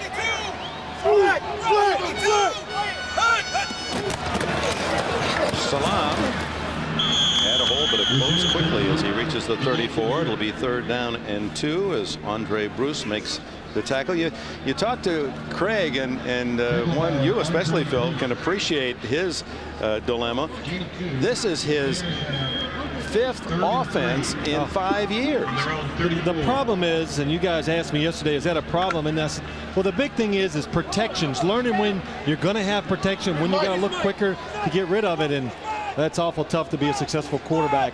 5 different offenses in 5 years. 3rd and short, and Salam struggles but doesn't make the first down. Tackled by Lance Johnstone and Chester McLaughlin. In case you're just trying to figure out the Craig pattern, he was with Seattle, then with Kansas City, but the 2 years he was with Kansas City, they had two different offenses. Yes. They came in with the West Coast offense, and then Arizona, he was the starter last year, now with the Bears. And he did say, I said, which one was the best? And he says, no question, that last one with Kansas City, the West Coast offense. Sauerbrunn again, another knuckler to the 25 to Tim Brown, who has some running time and room, and finally tripped up across the 35-yard line. 39 on the punt, 11 on the return. Welcome back to Chicago. Walt Harris, the cornerback for the Bears, got a bad turf toe. He will not return, limping badly. He's being replaced by James Burton. Dick? Burton rarely used, number 35 at the left corner. And off inside to Joe Aska. Aska was a 3rd-round pick a year ago by the Raiders from Central Oklahoma. They love his speed, 4'4", and he carries 240 pounds. You've heard his story as a youngster. He lost an eye. That doesn't concern him. Blind in one eye. He lost his right eye in a gun accident at 9 years of age. But having it for so long, he's just accommodated so well that he doesn't consider himself any handicap. He's the leading rusher in the game. Hostetler on 2nd down. Deflected almost into the hands of Mark Carrier. As Burton in on that play. Well, I'm going to tell you something. James Jett, if he didn't get hit early on this play, I've never seen it happen before. He got smacked before the ball even gets there. Here's James Jett coming down. Watch him when he makes the turn. Just look where the ball is. Here comes the defender, pushes him. Now that's pass interference. I'm sorry. Yes, it is, and not very good timing by the Raiders. It takes Hostetler a little too long after the play-action fake to get the ball to James Jett. He was wide open. Timing was not good. 3 catches for Jett today. He had 13 all of last year. He's got 16 now this season. 3rd and 6. No play. And usually when the whistle blows it dead before the snap, that's 5 yards on the offense. Nope. Well, when they do call it on a defense, is if a defensive man crosses the line of scrimmage and touches an offensive man, then they'll blow it dead. If he crosses the line of scrimmage and they don't touch him, but or is unimpeded to the quarterback. I love that, unimpeded. You know what that means, Phil? No, I don't, Paul. Prior to Let me the get my snap, dictionary. neutral zone infraction on a defense. 5-yard penalty. Repeat 3rd down. The Bears jumped into the neutral zone, made the Raiders move, so that's a defensive penalty now. I like that call because the defense is getting away with a murder trying to get the offensive guys trying to make move. them jump, so they put the new rule in, and there was a good example of it. 3rd and 1 then for the Raiders. Brian Cox and the Bears shoulder to shoulder bring 6 men up on the line of scrimmage. Now 7. Caught by Fenner, and a 1st down at the Bear 48-yard line. Boy, was this a great call. The Raiders have 9 men up on the line of scrimmage, the quarterback and 1 back, and they run a pass play. Yes, they do. Derek Fenner, the bottom of your screen, is just going to go out here, but watch the blitz by the Bears. The Raiders had the perfect call on. Nobody actually covers Derek Fenner. Good throw, good adjustment to the catch right there. Joe Bugle on the sidelines. Many have talked about him being the next Raider coach. Yep. Complete to Jett. And another Raider 1st down, and Oakland has found the magic here. Their last 3 possessions, touchdown, field goal, and they drive again. Well, you know, Phil, you're right. Hostetler's getting this ball there awfully late. These guys have already made their break. Watch Jett. Now he's sitting now. He's waiting on the ball. But the good thing is that time he drove far enough up the field and made James Burton, the defensive back, turn and actually run and start looking for the deep ball. Ball at the 34, 1st down, Oakland. These are not timing patterns. To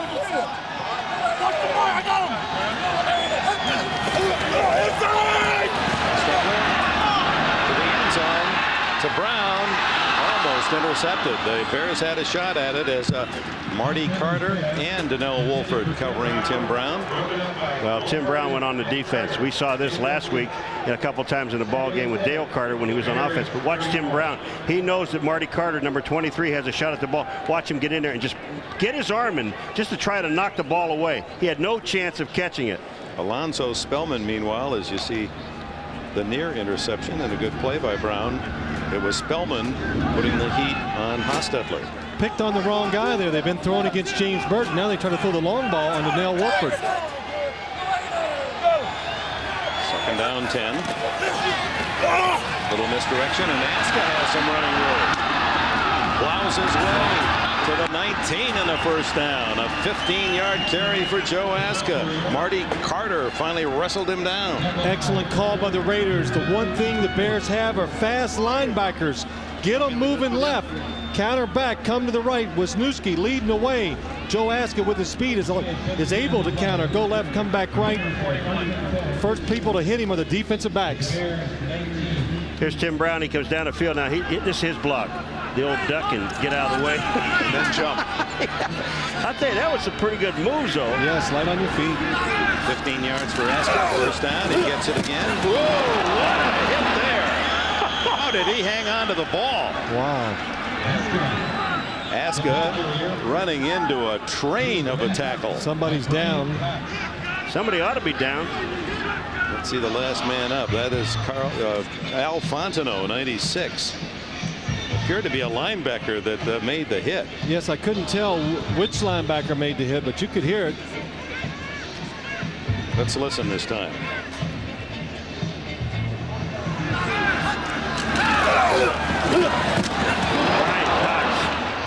Brian Cox indeed. Ooh, did he apply the leather? I think his neck's all right. And a timeout by Hostetler, and the Raiders 2nd and 10 as Brian Cox. That's why they wanted him from Miami and why he fits that Bear image. And hard hitting, and boy, did we see a classic example from Brian Cox on that last play. Well, here it is, Brian Cox. You said there was almost a fumble. Well, Aska looked like he was knocked out because the ball came straight down into his lap and he held on to the football, but it was knocked loose. Starting to rain more Heavily here in Chicago on 2nd and 10. Hostetler scrambles and down he goes. Joe Kane was there for Chicago. Let's go back to that hit once again. Well, you see now, look where the ball is. You're going to see the hit by Cox and Aska. He goes down. See the ball coming down? But Aska reaches down and feels the ball, pulls it back in. I mean, that is a solid hit. Aska, and you will receive, huh? Oh, boy. Cox. He's not fast, and he admits to that. He's not agile, but boy, does he love the hit. He's got the wonderful linebacker mentality. He's got great instincts. That's what makes him a player. He knows he can just feel out the situations and make the right decision. 3rd down and 9 for Hostetler. Wide open underneath is Hobbs. They gave him way too much room, and that's a 1st down at the 5. A 13-yard play. There wasn't a man within 5 yards of him. Do you like weather like this? It's nice all day long, then it starts raining, and they're throwing the football. Oh, I hate it. It's the worst for a quarterback, but the Raiders, everybody worries about their speed. The Bears are worried about the speed. They run people off on the front side. Hobbs comes underneath. There's nobody around. Converting 3rd downs, so receivers, Jake Reed of the Vikes, 9 for 9. This is prior to today. There's Hobbs with another for Oakland. He has a total of 3 catches for the afternoon. 1st and goal, leading 10-3.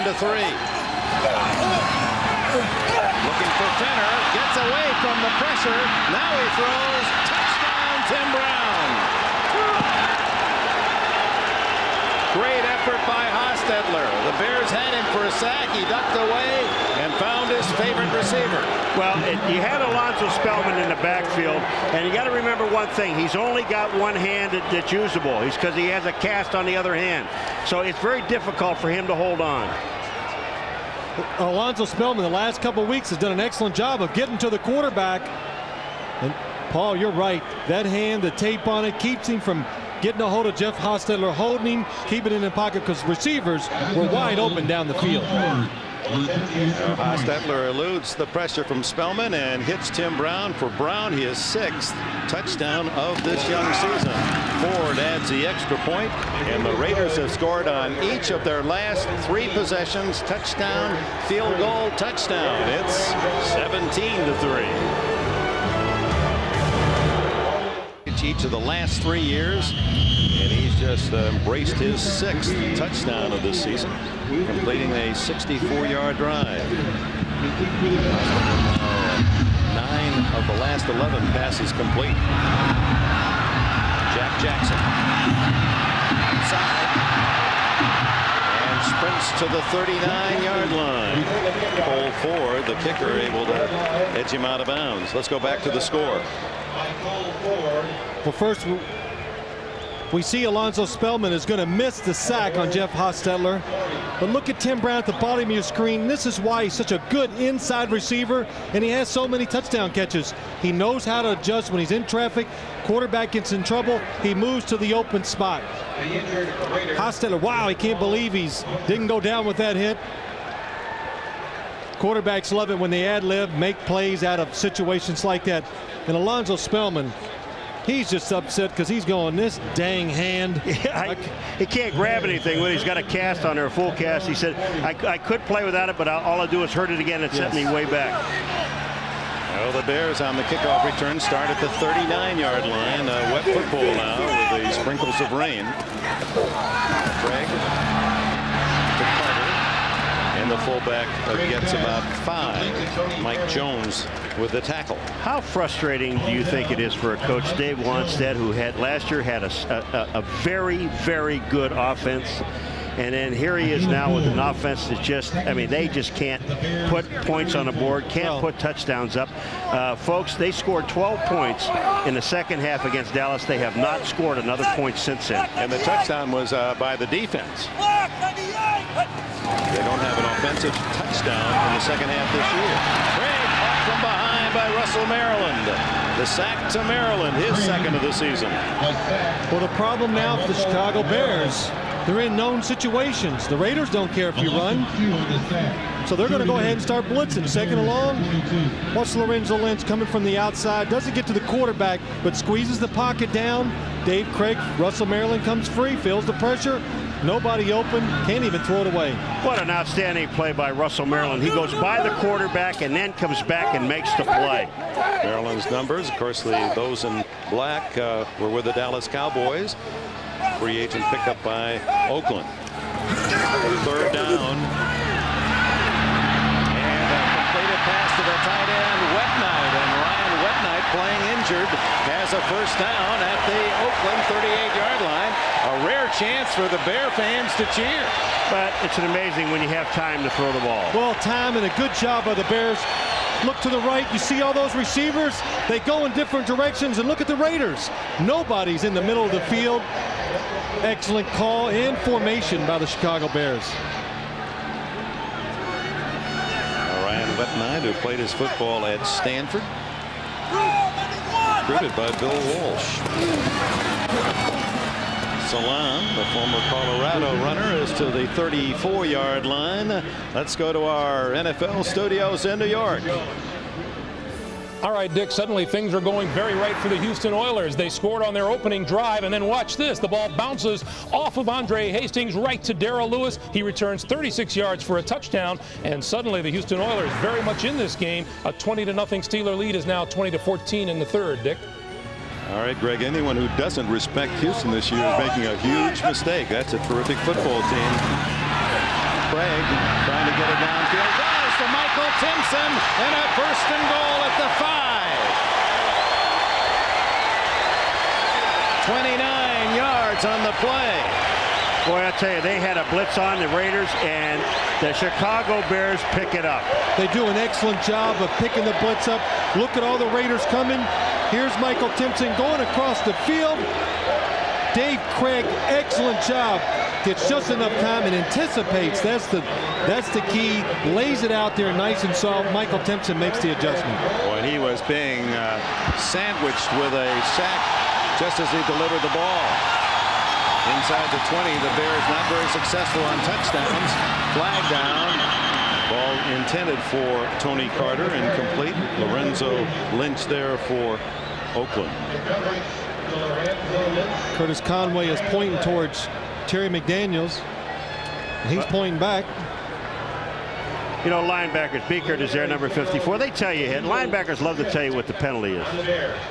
Legal motion. Why is that? Why do they like to say? They want to listen in to everything that's going on. Illegal shift on the offense. 2 men moving simultaneously. 5 yards previous spot.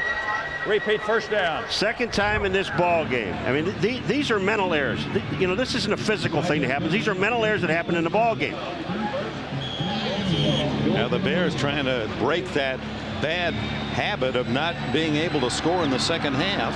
Offense has not produced a touchdown in the 4 games of this season, and the only scores were against Dallas. Field goal, a safety, and a defensive touchdown. Craig, incomplete. He wanted to go outside of Timpson, but Timpson was well covered by McDaniel. That's right, and Dave Craig had the perfect situation to throw it to Michael Timpson, and an excellent job by Terry McDaniel. Watch this. Terry McDaniel, there's nobody else on that side of the field. Oh, he doesn't go for the fake. And now, Dave Craig, you're the quarterback. You read the receiver there making the break. What are you going to do? He's lucky to get away with it, just letting it slip out of his hand. Did it slip out of his hand, or did he throw it away? Well, a little of both. He couldn't stop the action. Second and goal from the 11. Trailing by 2 touchdowns. Craig pulls it into the end zone. Touchdown to Salam! Rashad Salam's first ever touchdown reception. And his first catch today. They got the matchup they wanted. They got Rashad Salam out on Mike Jones, the linebacker, and this ball was not pretty. It was perfect. It really was. He threw the ball. That's where experience comes in. Dave Craig threw it before the defender could look. Extra point try by Jeff Jaeger. And the former Raider makes it a 17-10 game. Watch Mike Jones, the linebacker, on Rashaan Salam. Mike Jones, number 52. Dave Craig sees he's got him covered, but the defender's never looking. Mike Jones, his back is to the play. It's too late when he turns around. Rashaan Salam has already made the adjustment. Craig's first touchdown pass as a Bear. His first touchdown throw as a Bear. His 248th career touchdown pass. He's number 7 all-time. He is truly a remarkable story. Well, he is, and he's been resilient, and he's never gotten much notoriety in the league, but he hangs in it, never been hurt, and he's not really a big quarterback either. Short kick by Sauerbrunn, and this is Carl Kidd to the 26-yard line. Tackled by Forbes. You know, one of the other things about him, too, that, you know, the press of that, they took shots at him. And he is just a tough guy. He doesn't even worry about anything anymore. He's having a great time. Yesterday morning, folks, he went hunting. I mean, he's gonna be the starting quarterback. Yeah, there goes hunting. He's not getting too uptight about this whole starting thing now, this late in his career. No. He'll be 38 next month. One of the, as you saw, oldest of the active players. Somebody that no one considered to have an NFL career, and here he is in his 17th season. Now it's the Raiders' turn from the 26. Hostetler to the flat to Brown, twists away from the linebacker Smith, and he's to the 38-yard line. Cox makes the tackle, first down. That's where a quarterback really has faith in his receiver. Jeff Hostetler throws it outside. Tim Brown, it looks like Vincent Smith, the linebacker, is going to get it. Watch Tim Brown, he comes back to the ball. That's what you do as a receiver when the ball's on that time. Start moving towards the quarterback. That's what you want every one of your receivers to do. Don't wait on the ball. Go back and get it. Look at those other scores. Some surprises. The Giants ahead. Jacksonville still leading Carolina. Haskell vaults over one attempted tackle from Carl Simpson and makes a couple of yards out of a tough toss.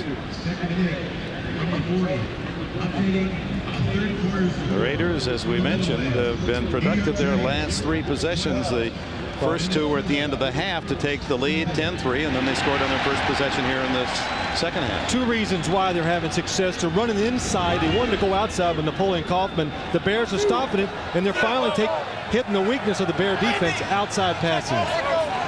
First down at the 40 for Haas.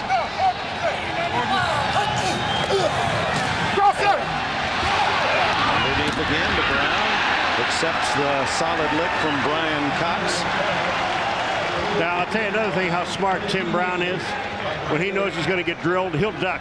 You know, I mean, this time he catches the ball and he sees Brian Cox, number 52, coming in. Watch what he does when he catches the ball. He catches, sees him, I'm down. I'm out of here. Well, he catches a lot of passes over the middle, so he knows how to protect himself. Mentioned he led the AFC in yardage the last 3 years. He's second starting today, but has 6 catches for 50 more yards against the Bears today. 1 for a touchdown. Third down and 3. Hostetler to the sideline. Intercepted by Burton. And the man who replaced Walt Harris at the corner gives the Bears the ball at the Raider 46. You know, you mentioned something to us earlier about how long this ball takes to get there. And I said these guys are making their turns and they're waiting on the ball. This ball, Hostetler looked all the way. It should never have been thrown. Well, and then he gets hit, doesn't get enough on the ball. And James Burton kind of guessing right there, looking for the out cut. He gets it. He had help from John Mangum underneath. And you can see the ball is up in the air, hangs a little. Burton makes an excellent drive on it for the interception. Well, it's a game of first, and Burton, who grew up in Raider territory, Fresno State, has his first career interception. Turn it over. Doesn't matter how tough you may be, you run into trouble. Explains in part they're losing 9 of 10. Turnover by Burton. Craig comes Comes out throwing to Carter, and he's wrapped up immediately by Rob Fredrickson. Let's go back to Hostetler on the interception and his reaction as he was hit just after the throw. As a quarterback, he throws his ball, he sees the defender, he knows he's in trouble, he looks up, he goes, drop it, drop it. No, he didn't drop it, and I'll tell you, it's the worst in the world. And he gets kicked in the head right here, Blank. Oh, he doesn't care, he's still mad about the interception. Inside the Raider 45 to the 43, a pickup of 4. It'll be 3rd and 6. You guys ever discuss that? I mean, that was a poor pass, and he knew it. So kick me in the head if you want. That's right. You know, as a quarterback, you throw a lot of these passes, and you see the defender, you say, I shouldn't throw it, but you throw it anyway, and then as the ball's in the air, you're going, drop it for the defender. And you know what? They never do. They just catch that thing. It's like when the takeaway in golf. You know you shouldn't go through with a swing. Oh, you do anyway. Al Fontenot getting a little back work as Michael Hicks comes into the backfield. A little more speed for the Bears. Sun breaks through. Under pressure from Swilling, but a good play. He fumbles, but it goes out of bounds. Bears ball. David Craig is doing an excellent job, Paul, of just moving in the pocket a little bit. He feels the pressure coming around. Pat Swilling is right there, and he makes just that little bit of a step up. And he's done it about 3 or 4 times today and has resulted in big plays. Well, this ball will come back. But Pat Swilling, here he comes again. You see him on the top, Phil. He can't believe he can't get to him. Now, you see the ball's fumbled here. That ball comes back to there. You cannot fumble a ball on offense forward. Albert Lewis was the man who stripped Conway of the ball after Curtis Conway made his first catch of the day. But for naught, as the Bears have the first down at the 36. You have to really give Craig a lot of credit. I mean, here's a guy that is finding open people. I mean, you said before, it's very difficult in systems to come in and try to find an open guy. He's doing it. Salon returns, and with Hicks now behind. Hicks, free agent, nice piece of right, out of bounds at the 10.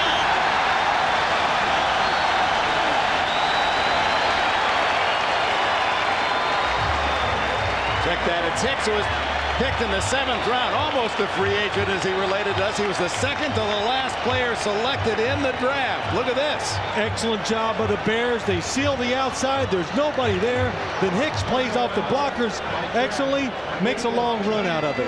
Say stepped out at the Tony Carter. He's the one that really makes this into a big run right there, blocking Lorenzo Lynch. First down to the 13. Drilled for a loss as Chester McLaughlin got his 325 in the backfield. Let's go to New York.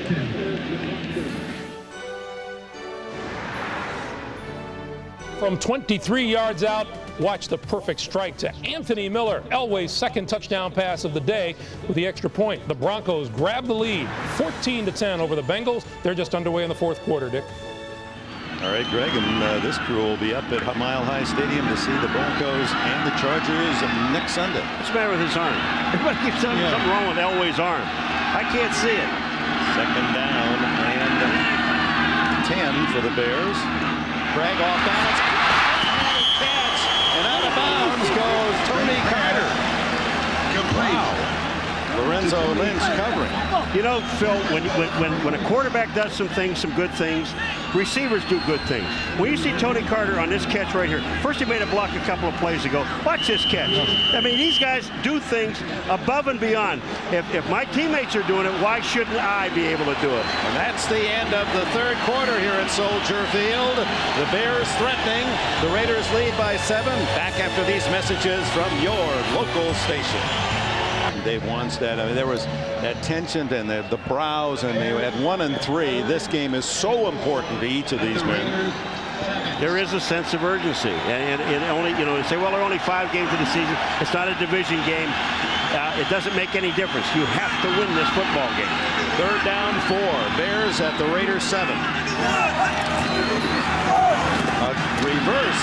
Conway doesn't get the block, and Lorenzo Lynch is there to drop him for a loss at the, well, he got to the line of scrimmage, the 7. So on comes Jeff Jaeger as Dave Wanstead reluctantly will settle for 3. I'm going to tell you, Tim, 2 guys make great plays here. Terry McDaniel, number 1, is number 36. He makes the first play. And Lorenzo Lynch staying on his feet to the outside. Now, Terry McDaniel right here forces Conway to the outside. And see Lynch staying out there off his block. He makes the play. Just 2 guys made that thing work. 24-yard attempt by Jaeger. And he has it. So down by 14. The Bears have rallied. It's now Raiders 17, Chicago 13. Back early in the 4th quarter. 14-18 left. It's 17-13 Oakland as Sauerbrunn, after the field goal by Jaeger, kicks it off. Shed and Kidd are deep for Oakland. It's to Carl Kidd at the sidelines. Slips one tackle, but in trouble now, and down he goes, and so do flags. John Mangum with a tackle.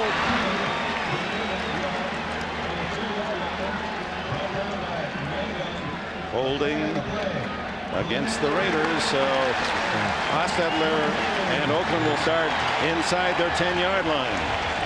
Coming up, and as we move toward the Breeders' Cup, next Saturday, 4:30 Eastern here on NBC. Brian Cox, who has ownership in 8 horses down at Calder in Florida. Oh, he can talk the game. He's going to be in the winner's circle at the Kentucky Derby. So he's going to put his money there. No, Opie has a lot of it. Yeah, he wants to be there. He just doesn't put the money up. That's what it is. From the 7-yard line, now the crowd awakens. Aska again skips out of the tackle and gains almost 10 before Brian Cox can make the stop. You know, Phil, this is one of these deals. We've got another flag down. This is another one of these deals where the Bears, you know, you say to say, all right, we stop one more time, we get a touchdown, we win this football game. But everybody's so bunched inside. If you get a guy outside, what they wanted to do with Kaufman, he's not in the game. So why not just take Aska to the outside? It's against the Bears. Usually that's the hand into the mask or into the face of the offensive player. I like this tandem of running backs right now for the Raiders. Illegal hands. Number 23 on the defense. Penalized 5 yards into the run. First down. Howard Rose got him penalized 5 years. That would really be a difficult call. Well, look, he's got Tim Brown by the face mask. I'm going to tell you what, I'd call that a 15-yarder. Wisniewski at the bottom there. He gets one, too, in the face mask. Oh, Joe Kane. Now, that might have been a 5-year penalty. First down for the Raiders. Spellman can't get Hostetler again, and Hostetler finds Jet for another first down out at the 34-yard line. James Burton in on the tackle, 12 yards on the play. Alonzo Spellman has had this battle going all day with Steve Wisniewski. This time against Robert Jenkins. Gets around, forces Hostetler up. Good job of Hostetler moving in the pocket. Well, when Haas steps up, you know, you just look and you got the big old white shirts downfield. All you got to do is be able to do is sit there and throw the ball. Now you're going to get nailed. You know it's going to come. High and low. Get off to Aska, who's emerging as a star for the Raiders. He's still on his feet at the 40. At the Chicago 29-yard line, Joe Aska. Well, we wanted perimeter running by Kaufman. We're getting it by Aska. Well, they are, and the Bears are blitzing. Look at the top of your screen. You're going to see some. Right there they come, the blitzers. They create the hole. Good job by Joe Aska being patient, staying with the run. Joe Kane showing good hustle to stay with that play. He was the last Bear with a chance to get him out of bounds. Well, you see Marty Carter, number 23. He comes up and sacrifices his body to the outside. He's not even looking at the ball carrier. His job is to come inside and make the play. He didn't do it. Leading 17-13 first down at the 29, and an inside run by Derek Fenner. A gain of about 3. Spellman, number 90, at the bottom of the pile. Alonzo Spellman, we started to tell you about that in the first half. He's developed a public foundation. although he's put $100,000 of his own money. Last year in the 5th grade, picked 23 Chicago elementary kids, and he says, I'm going to follow them all the way to college. After school curricular activities. He took them to the White House in the offseason. Here's a man really making a contribution to his community. You know, the thing about it is when you look at it, $100,000 of his own money. Now, guys give time and they do things, but he's given $100 grand of his own. And he's there with the kids after school for 3 hours every Tuesday. Kane chases Hostetler. Hostetler throws it well away. Carl Simpson applying the pressure on Hostetler that time. Spellman, who was a high school basketball star, and you can imagine with that wingspan of 7'6". His first 2 seasons, 6.5 sacks. The last 3, 15.5. Jacksonville made a very rich offer as a free agent, and Chicago matched it to keep him here. I loved it yesterday when he put his arms out 7 feet 6 inches wide. I thought he was going to take off in the room. And I've never seen hands that big in my life. 3rd down. A short 8 for Hostetler. Pressure breaks down. Intercepted. Barry Minter. And Minter has it at the 26. Oh, my.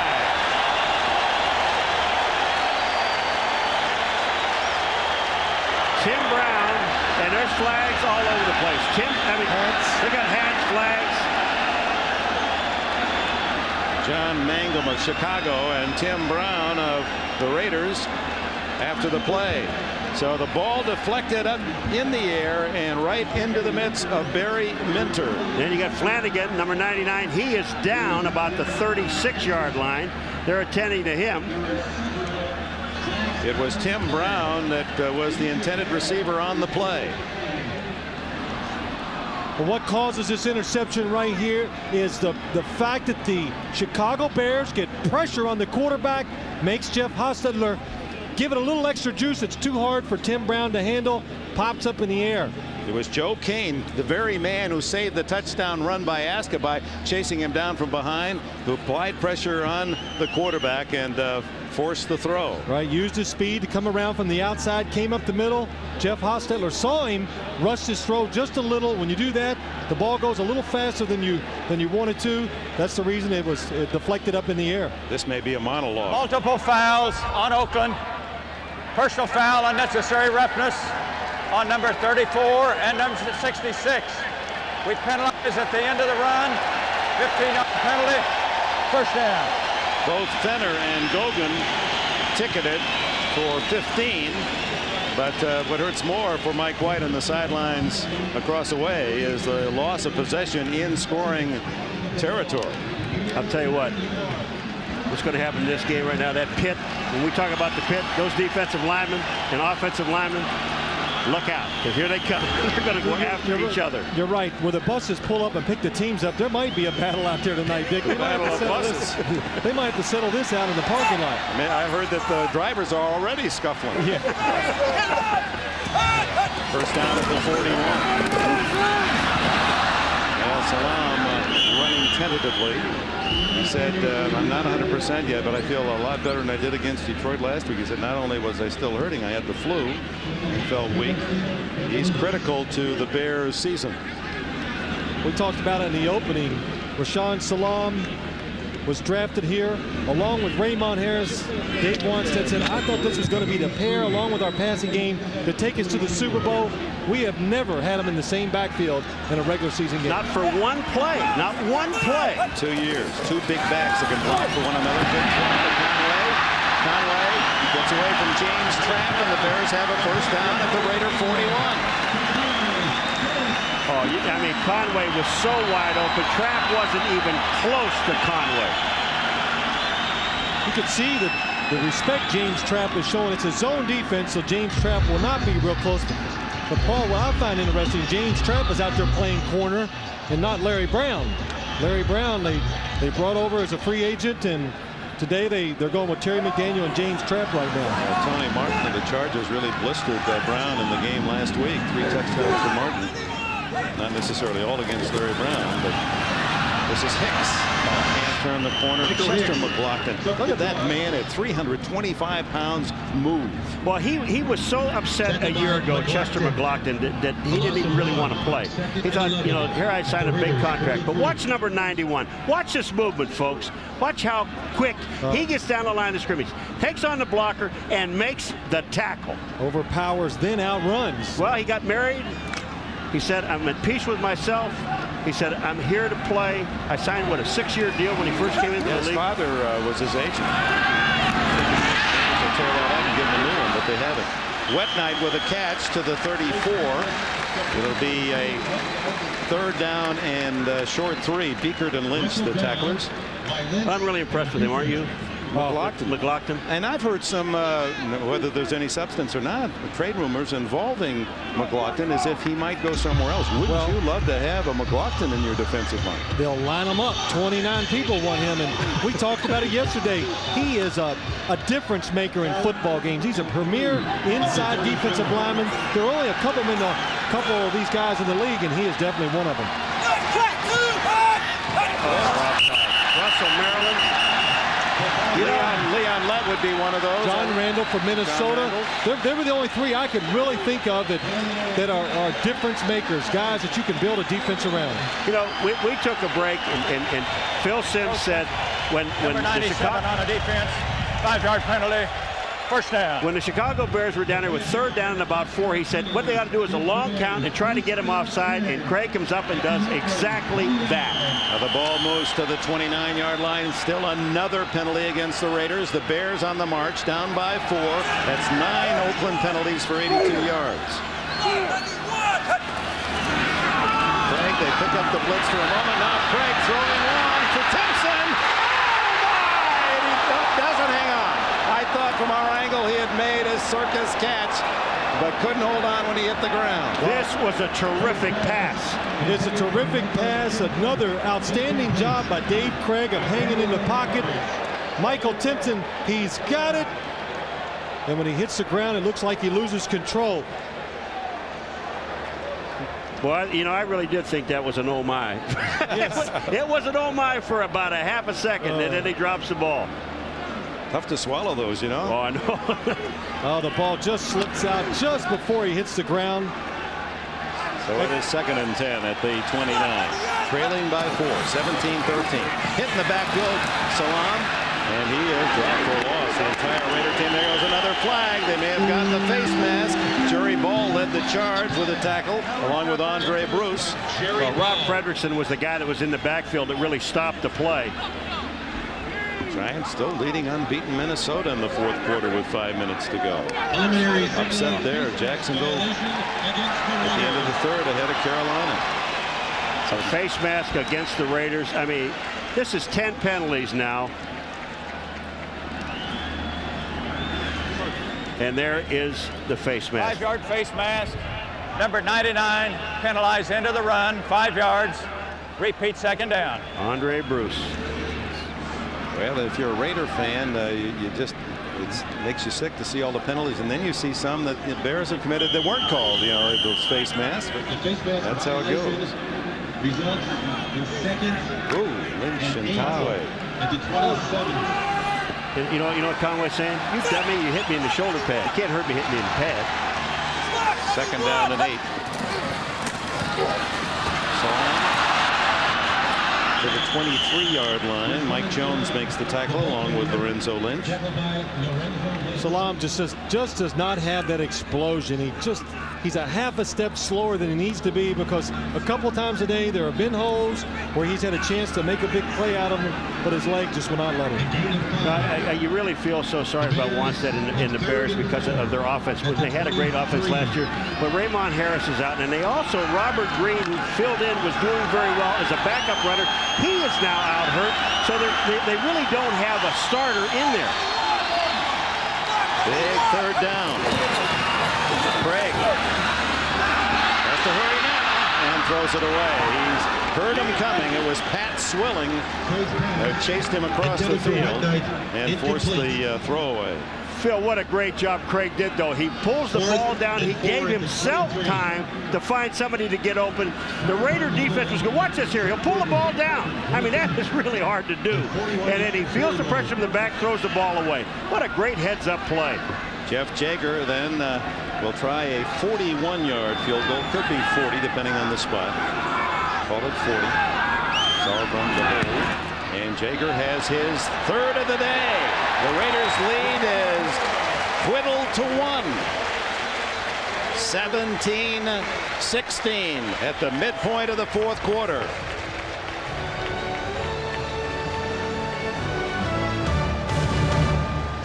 Soldier Field, the NFL's oldest ballpark. 17-16. The Oakland Raiders lead. They were ahead by 2 touchdowns as Sauerbrunn kicks it off. Shedd and Kidd.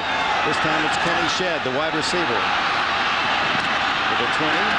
Runs into the backs of his own men, and now a scrum there just shy of the 25-yard line. Turnovers have been the one of the major problems with the Raiders this year, and they've committed 3 today, 3 interceptions. Here's the second of the day as Burton, in for the injured Walt Harris, picks off his first career. And here on the deflection with Kane applying pressure on Hostetler, off Brown's hands, and Barry Minter, the linebacker, with the interception. You know, it's just truly amazing to me. Now here the Raiders coming into this game 1-3. They're leading this ball game by 1 point. They have only taken the ball away 3 times this year. This defense. Aska chased down by Carl Simpson and company. Well, we thought coming into this game it was a little bit of a problem for the Bears to match up with the Raiders. But the one thing, Paul, we heard him say, we can make some plays on defense. And like you said, they need to play a perfect game. They played an awful good game today. Well, here's Brian Cox, and you just watch what he's doing. He just gets by the blocker. Now he's just reading. Coming down the line of scrimmage, he just doesn't quit. He's the guy that finally gets to Aska and makes the play. You know, when you have that kind of hustle, that's why Wanstead wanted this guy. Loss of 5, 2nd and 15 from the 20. Fenner checking on the count. His time to carry the ball, and he finds some room and rattles out across the 30, close to a first down. Slow getting up, however, is Vincent Smith with a low tackle. You know why he checked with the quarterback? He was getting it. I mean, you got to know when the count is. Fenner, time taken as they attend to him. They spot the ball at the 33, which is about 1.5 yards shy of a first down. There's Harvey Williams, who has been the starter at running back. He's out for this game. His replacement, Napoleon Kaufman, turned an ankle in the first half. He won't play the rest of the day. What's a terrible job of the Chicago Bear defense. There's no containment. Al Fontenot's inside. The strong safety came running up inside. Look, there is nobody out there to stop the runner. Finally, Vincent Smith gets him to the ground at the 33. And Dick, Fenner goes down. Aska, and all they have is Tim Hall. 6th round draft pick from Robert Morris, who has not seen a handoff this year.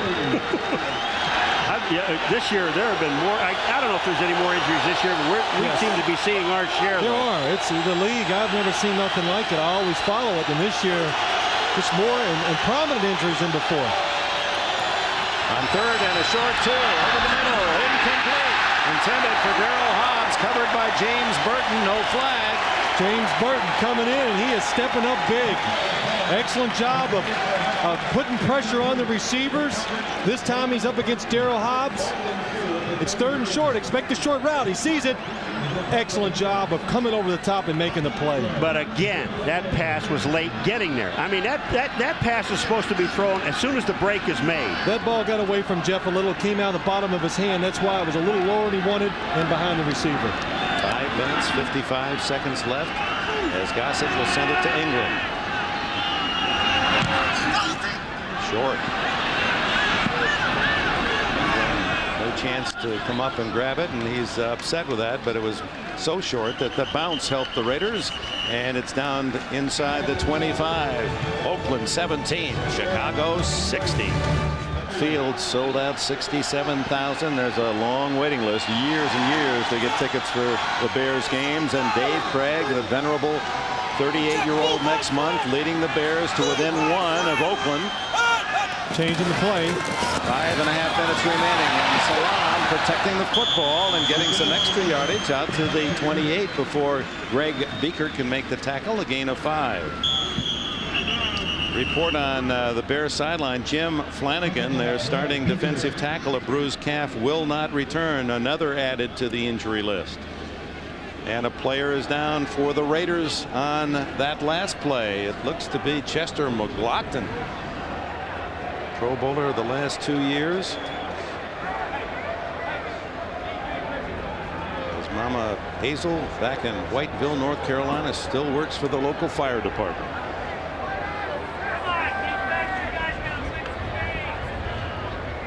Chester McLaughlin, number 91. We were talking about a guy, a dominant guy inside, and Chester McLaughlin's up here on the top, and he's being pushed back. I don't know where it happens here. Todd Perry doing a pretty good job of warding him off, beating him to the punch on the line of scrimmage. He's okay. Jim?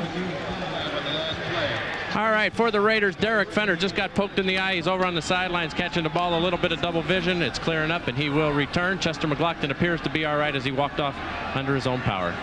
Well, Dick? better keep our eye on Gray. He's the only one that seems to be 100% at the moment. No, he's not 100%. Oh, that's so. No, he's playing hurt today. Way to go, Jim.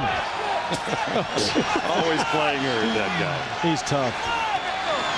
5:19 left. Salam on 2nd and 5. Showing a little dash. First down to the 35-yard line.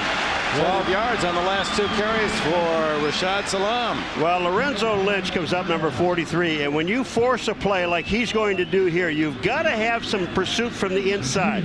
You see Lynch get taken out right there. Once he does, there are no linebackers. They're blocked to the inside. The only linebacker out there is Mike Jones, and he gets a tackle, but it's too late.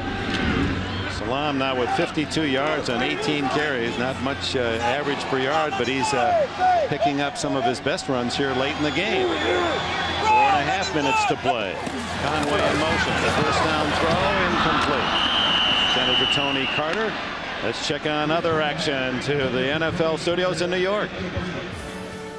All right, Dick, in Pittsburgh, turnovers have just killed the Oilers today. Chris Chandler throwing out of his end zone. Darren Perry at the 13-yard line with the interception, returns it for a touchdown. The Steelers have 20 points today off of 4 Oiler turnovers. They lead at 30-14, 3:40 to play, Dick. All right, Greg and Bill Powers' team certainly came back to life in a hurry, didn't they? Salam on the draw flag, breaks into the clear. Running over Raiders and a first down at the 48 before Trapp and Lynch can stop him.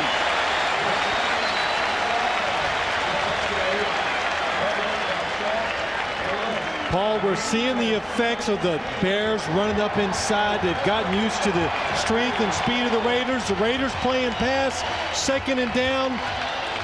They do not show the discipline up front. They open the hole up for the Bears. Good job of running by Salam. Longest run of the day for Rashad Salam. 17 yards on that one. He gets the call again, and nothing there as Chester McLaughlin has returned. Bolster that interior defense for Oakland. Did Jeff Jagger say to Jim Gray before this game, I hope this thing doesn't come down to a field goal and I have to kick it? Remember, Jeff Jagger was with this team for quite a while, sitting out there, and now he's going to have to go against his old teammates and try to win the football game. You think he get a little nervous? Make amends. He felt that the Raiders released him way too late, so he didn't hook on with another team. On the field, first down at the 31. Terry McDaniel, the defender. The Bears thought if they did some formations, they moved people, they could change the Raiders' coverage. The Raiders were in a 3 deep. Look, they go to the 2 deep. That's what opens the hole up for the receiver. Excellent job of coaching. This is something you work on all week. You know, if you go from one formation to another, you get these kind of plays. Curtis Conway finds that open spot. His third catch, 39 yards. They're in field goal range now. This is Michael Hicks, 194-pounder. He said as he grew up, he watched the defensive players. He said, I like to watch old films. Michael Hicks said, Night Train Lane came out. That was the first player he named. So here's a young guy down in Barnesville, Georgia, near Atlanta, who followed the game and admires those who were the stars of yesteryear. Second down and 8. John Salam. Balding, he's starting to perk up. He's running with a lot more vigor to the 25 where it'll be 3rd and 4. Tonight on Dateline, Johnny Cochran. He fires back at the critics who say he thought O.J. was guilty. Katie Couric's exclusive interview tonight on Dateline here on NBC. We're coming down to the 2-minute timeout, 2-minute warning. I believe the Bears are going to let it tick down. It's 2:09, 2:08. The timeout situation. The Bears have 3 left. The Raiders 2. Oakland leads 17-16. 2 minutes remain at Soldier Field, Chicago. You're watching the NFL on NBC. Raider 25-yard line. Third down situation, 2 out of 12. All right, Sims, this is it. It's your time to shine. Go. I call a play that gives me an option inside with the receiver or a run. But the one thing I do, I try to draw them off sides. That would be the first thing I would do.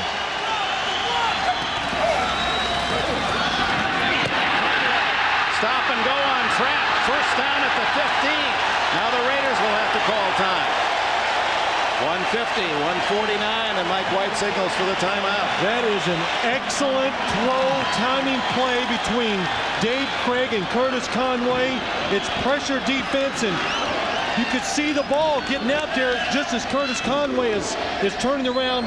Excellent anticipation by Dave Craig. All right, now we showed you about Hostetler throwing the ball, and they were timing patterns. This was an absolute example of timing because Conway, the ball was in the air as he was making his move.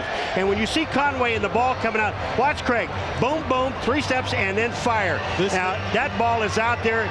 Trap has no chance. Well, that's right. The other thing is they're playing that the defender, Paul, cannot turn around before the ball gets there.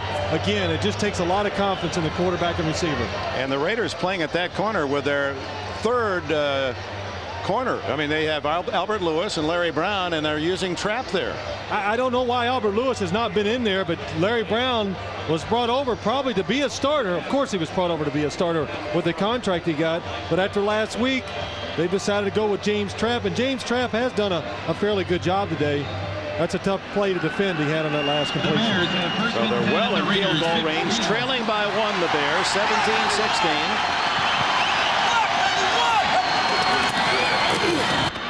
Salam protecting the ball, straight ahead for about 4. And the Raiders have not called time yet. They have 1 remaining. Well, what the Raiders can't do now is get in a mix-up in the middle of the field. They're standing down there arguing. Get away from these people. And so they have to get back, and they can blow this whistle and get the thing started again. Because once the ball is set, then the clock starts moving, the play clock. You can't be sitting in there arguing with them. Again, the timeout situation. The Bears have all 3. The Raiders 1. 5 yards on that carry by Salam. He gets it again. Good job, good job of being patient by Rashaan Salam and picking up a few yards. Mike Jones makes the tackle, calls time, exactly 1 minute left. Years since the Bears have come back in the second half from a big deficit of this sort. That was against Tampa Bay. Also that year they came back from 14-point deficit against Kansas City. Well, Dick, you know, I said one thing earlier in this game, Philip, about the Raiders. They have not put together offense, defense, and special teams in any of the games. Even though they had won 1 game this year, they have not put it together totally. And again, the offense, who in the end of the first half came together, they have let this team down. Yeah, well, when I look at this game, Paul, I just see Dave Craig, of course, has been spectacular in the second half, but I see the Bears defense coming up with big plays that changed the momentum of this game and has given them this chance to win it. Third down and 3.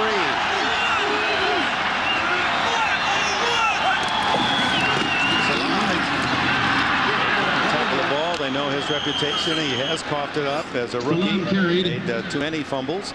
And now with 4th down, they'll just let the clock run down. That'll deny, should they make this one. Raiders having much time to try to rally. It'll be a fairly short field goal attempt by Jaeger, who has 3 today, 1 from 44, and 2 others in this quarter from 24 and from 40 yards.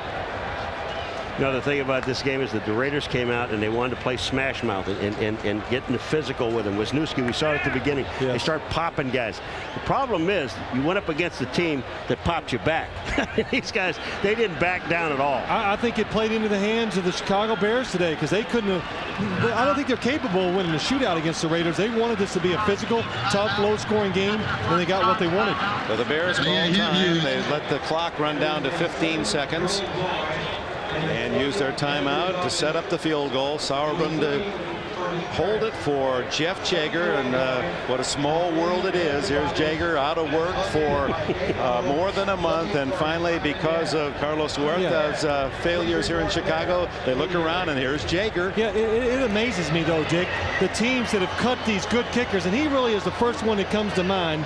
And I got to believe, and Paul, maybe you disagree, that the reason he was cut strictly to save a little money on the salary cap when these guys have so much to do with the outcome of games and seasons. Well, they know that special teams win or lose at least 4 games. 30 yards for the win.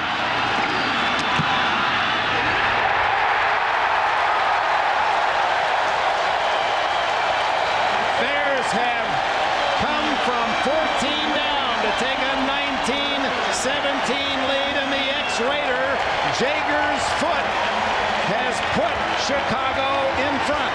Did you see what he did? As soon as he kicked the football, he looked right at the Raider bench and went, yeah. Yeah. Cut me, will you? Revenge is a great thing in this game. It really is. It makes you feel good, and I got to give him a lot of credit. These last 2 field goals, the snap has been low on both of them.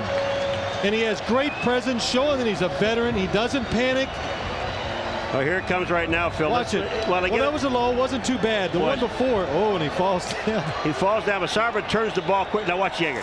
Yeah! Oh. Go ahead and cut me, will you? So he kicked 1 from 46 last week. His only try in Detroit. He's 4 for 4 today.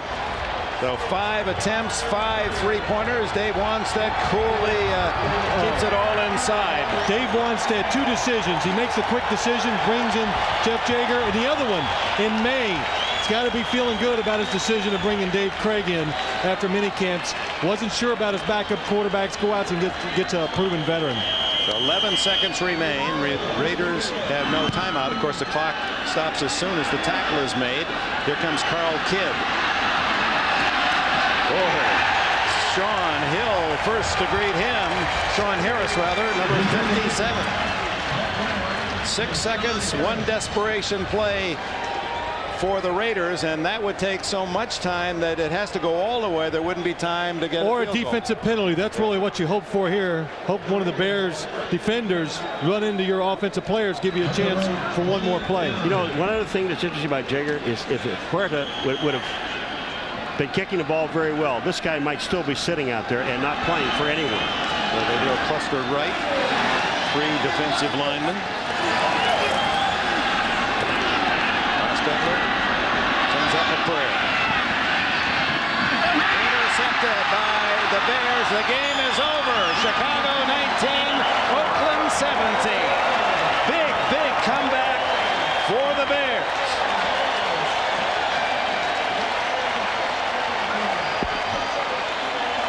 The Raiders go 1-4. The Bears are 2-3. Ex-Raider Jeff Jaeger, the star. Let's go to Jim Gray. All right, thanks, Diff. Jeff, your thoughts on kicking that winning field goal? I know you didn't want it to come down to that, as you're being tugged by the Raiders here. Yeah. Oh, my thoughts are, it's just good to get a shot to do it. You know, obviously they gave up on me, and it just feels good to do it against them. Were you concerned? Were you nervous? Were you anxious? Did you think more about it because the way it was the Raiders? No, not at all. Boy, our field goal protection's great. Great snap and great hold. Just go out and do it. Al Davis gave you a big hug before the game. What was said? Yeah, I was just telling him, you know, again, I was thanking him for everything he did for me, because he did. He gave me my start, and I appreciate that. Always will. Jeff, congratulations, dude. Thanks a lot. Jeff, Back to you, Dick Enver. It is a small world and sometimes a wondrous one. Jeff Jaeger, 4 field goals. The Bears seemingly out of it early in the second half. Come from behind. Our post-game report with scores and highlights with Greg Gumbel, Messrs. Ditka, Gibbs, and Collinsworth to follow. All the scores and highlights. We'll be back in Chicago right after these words.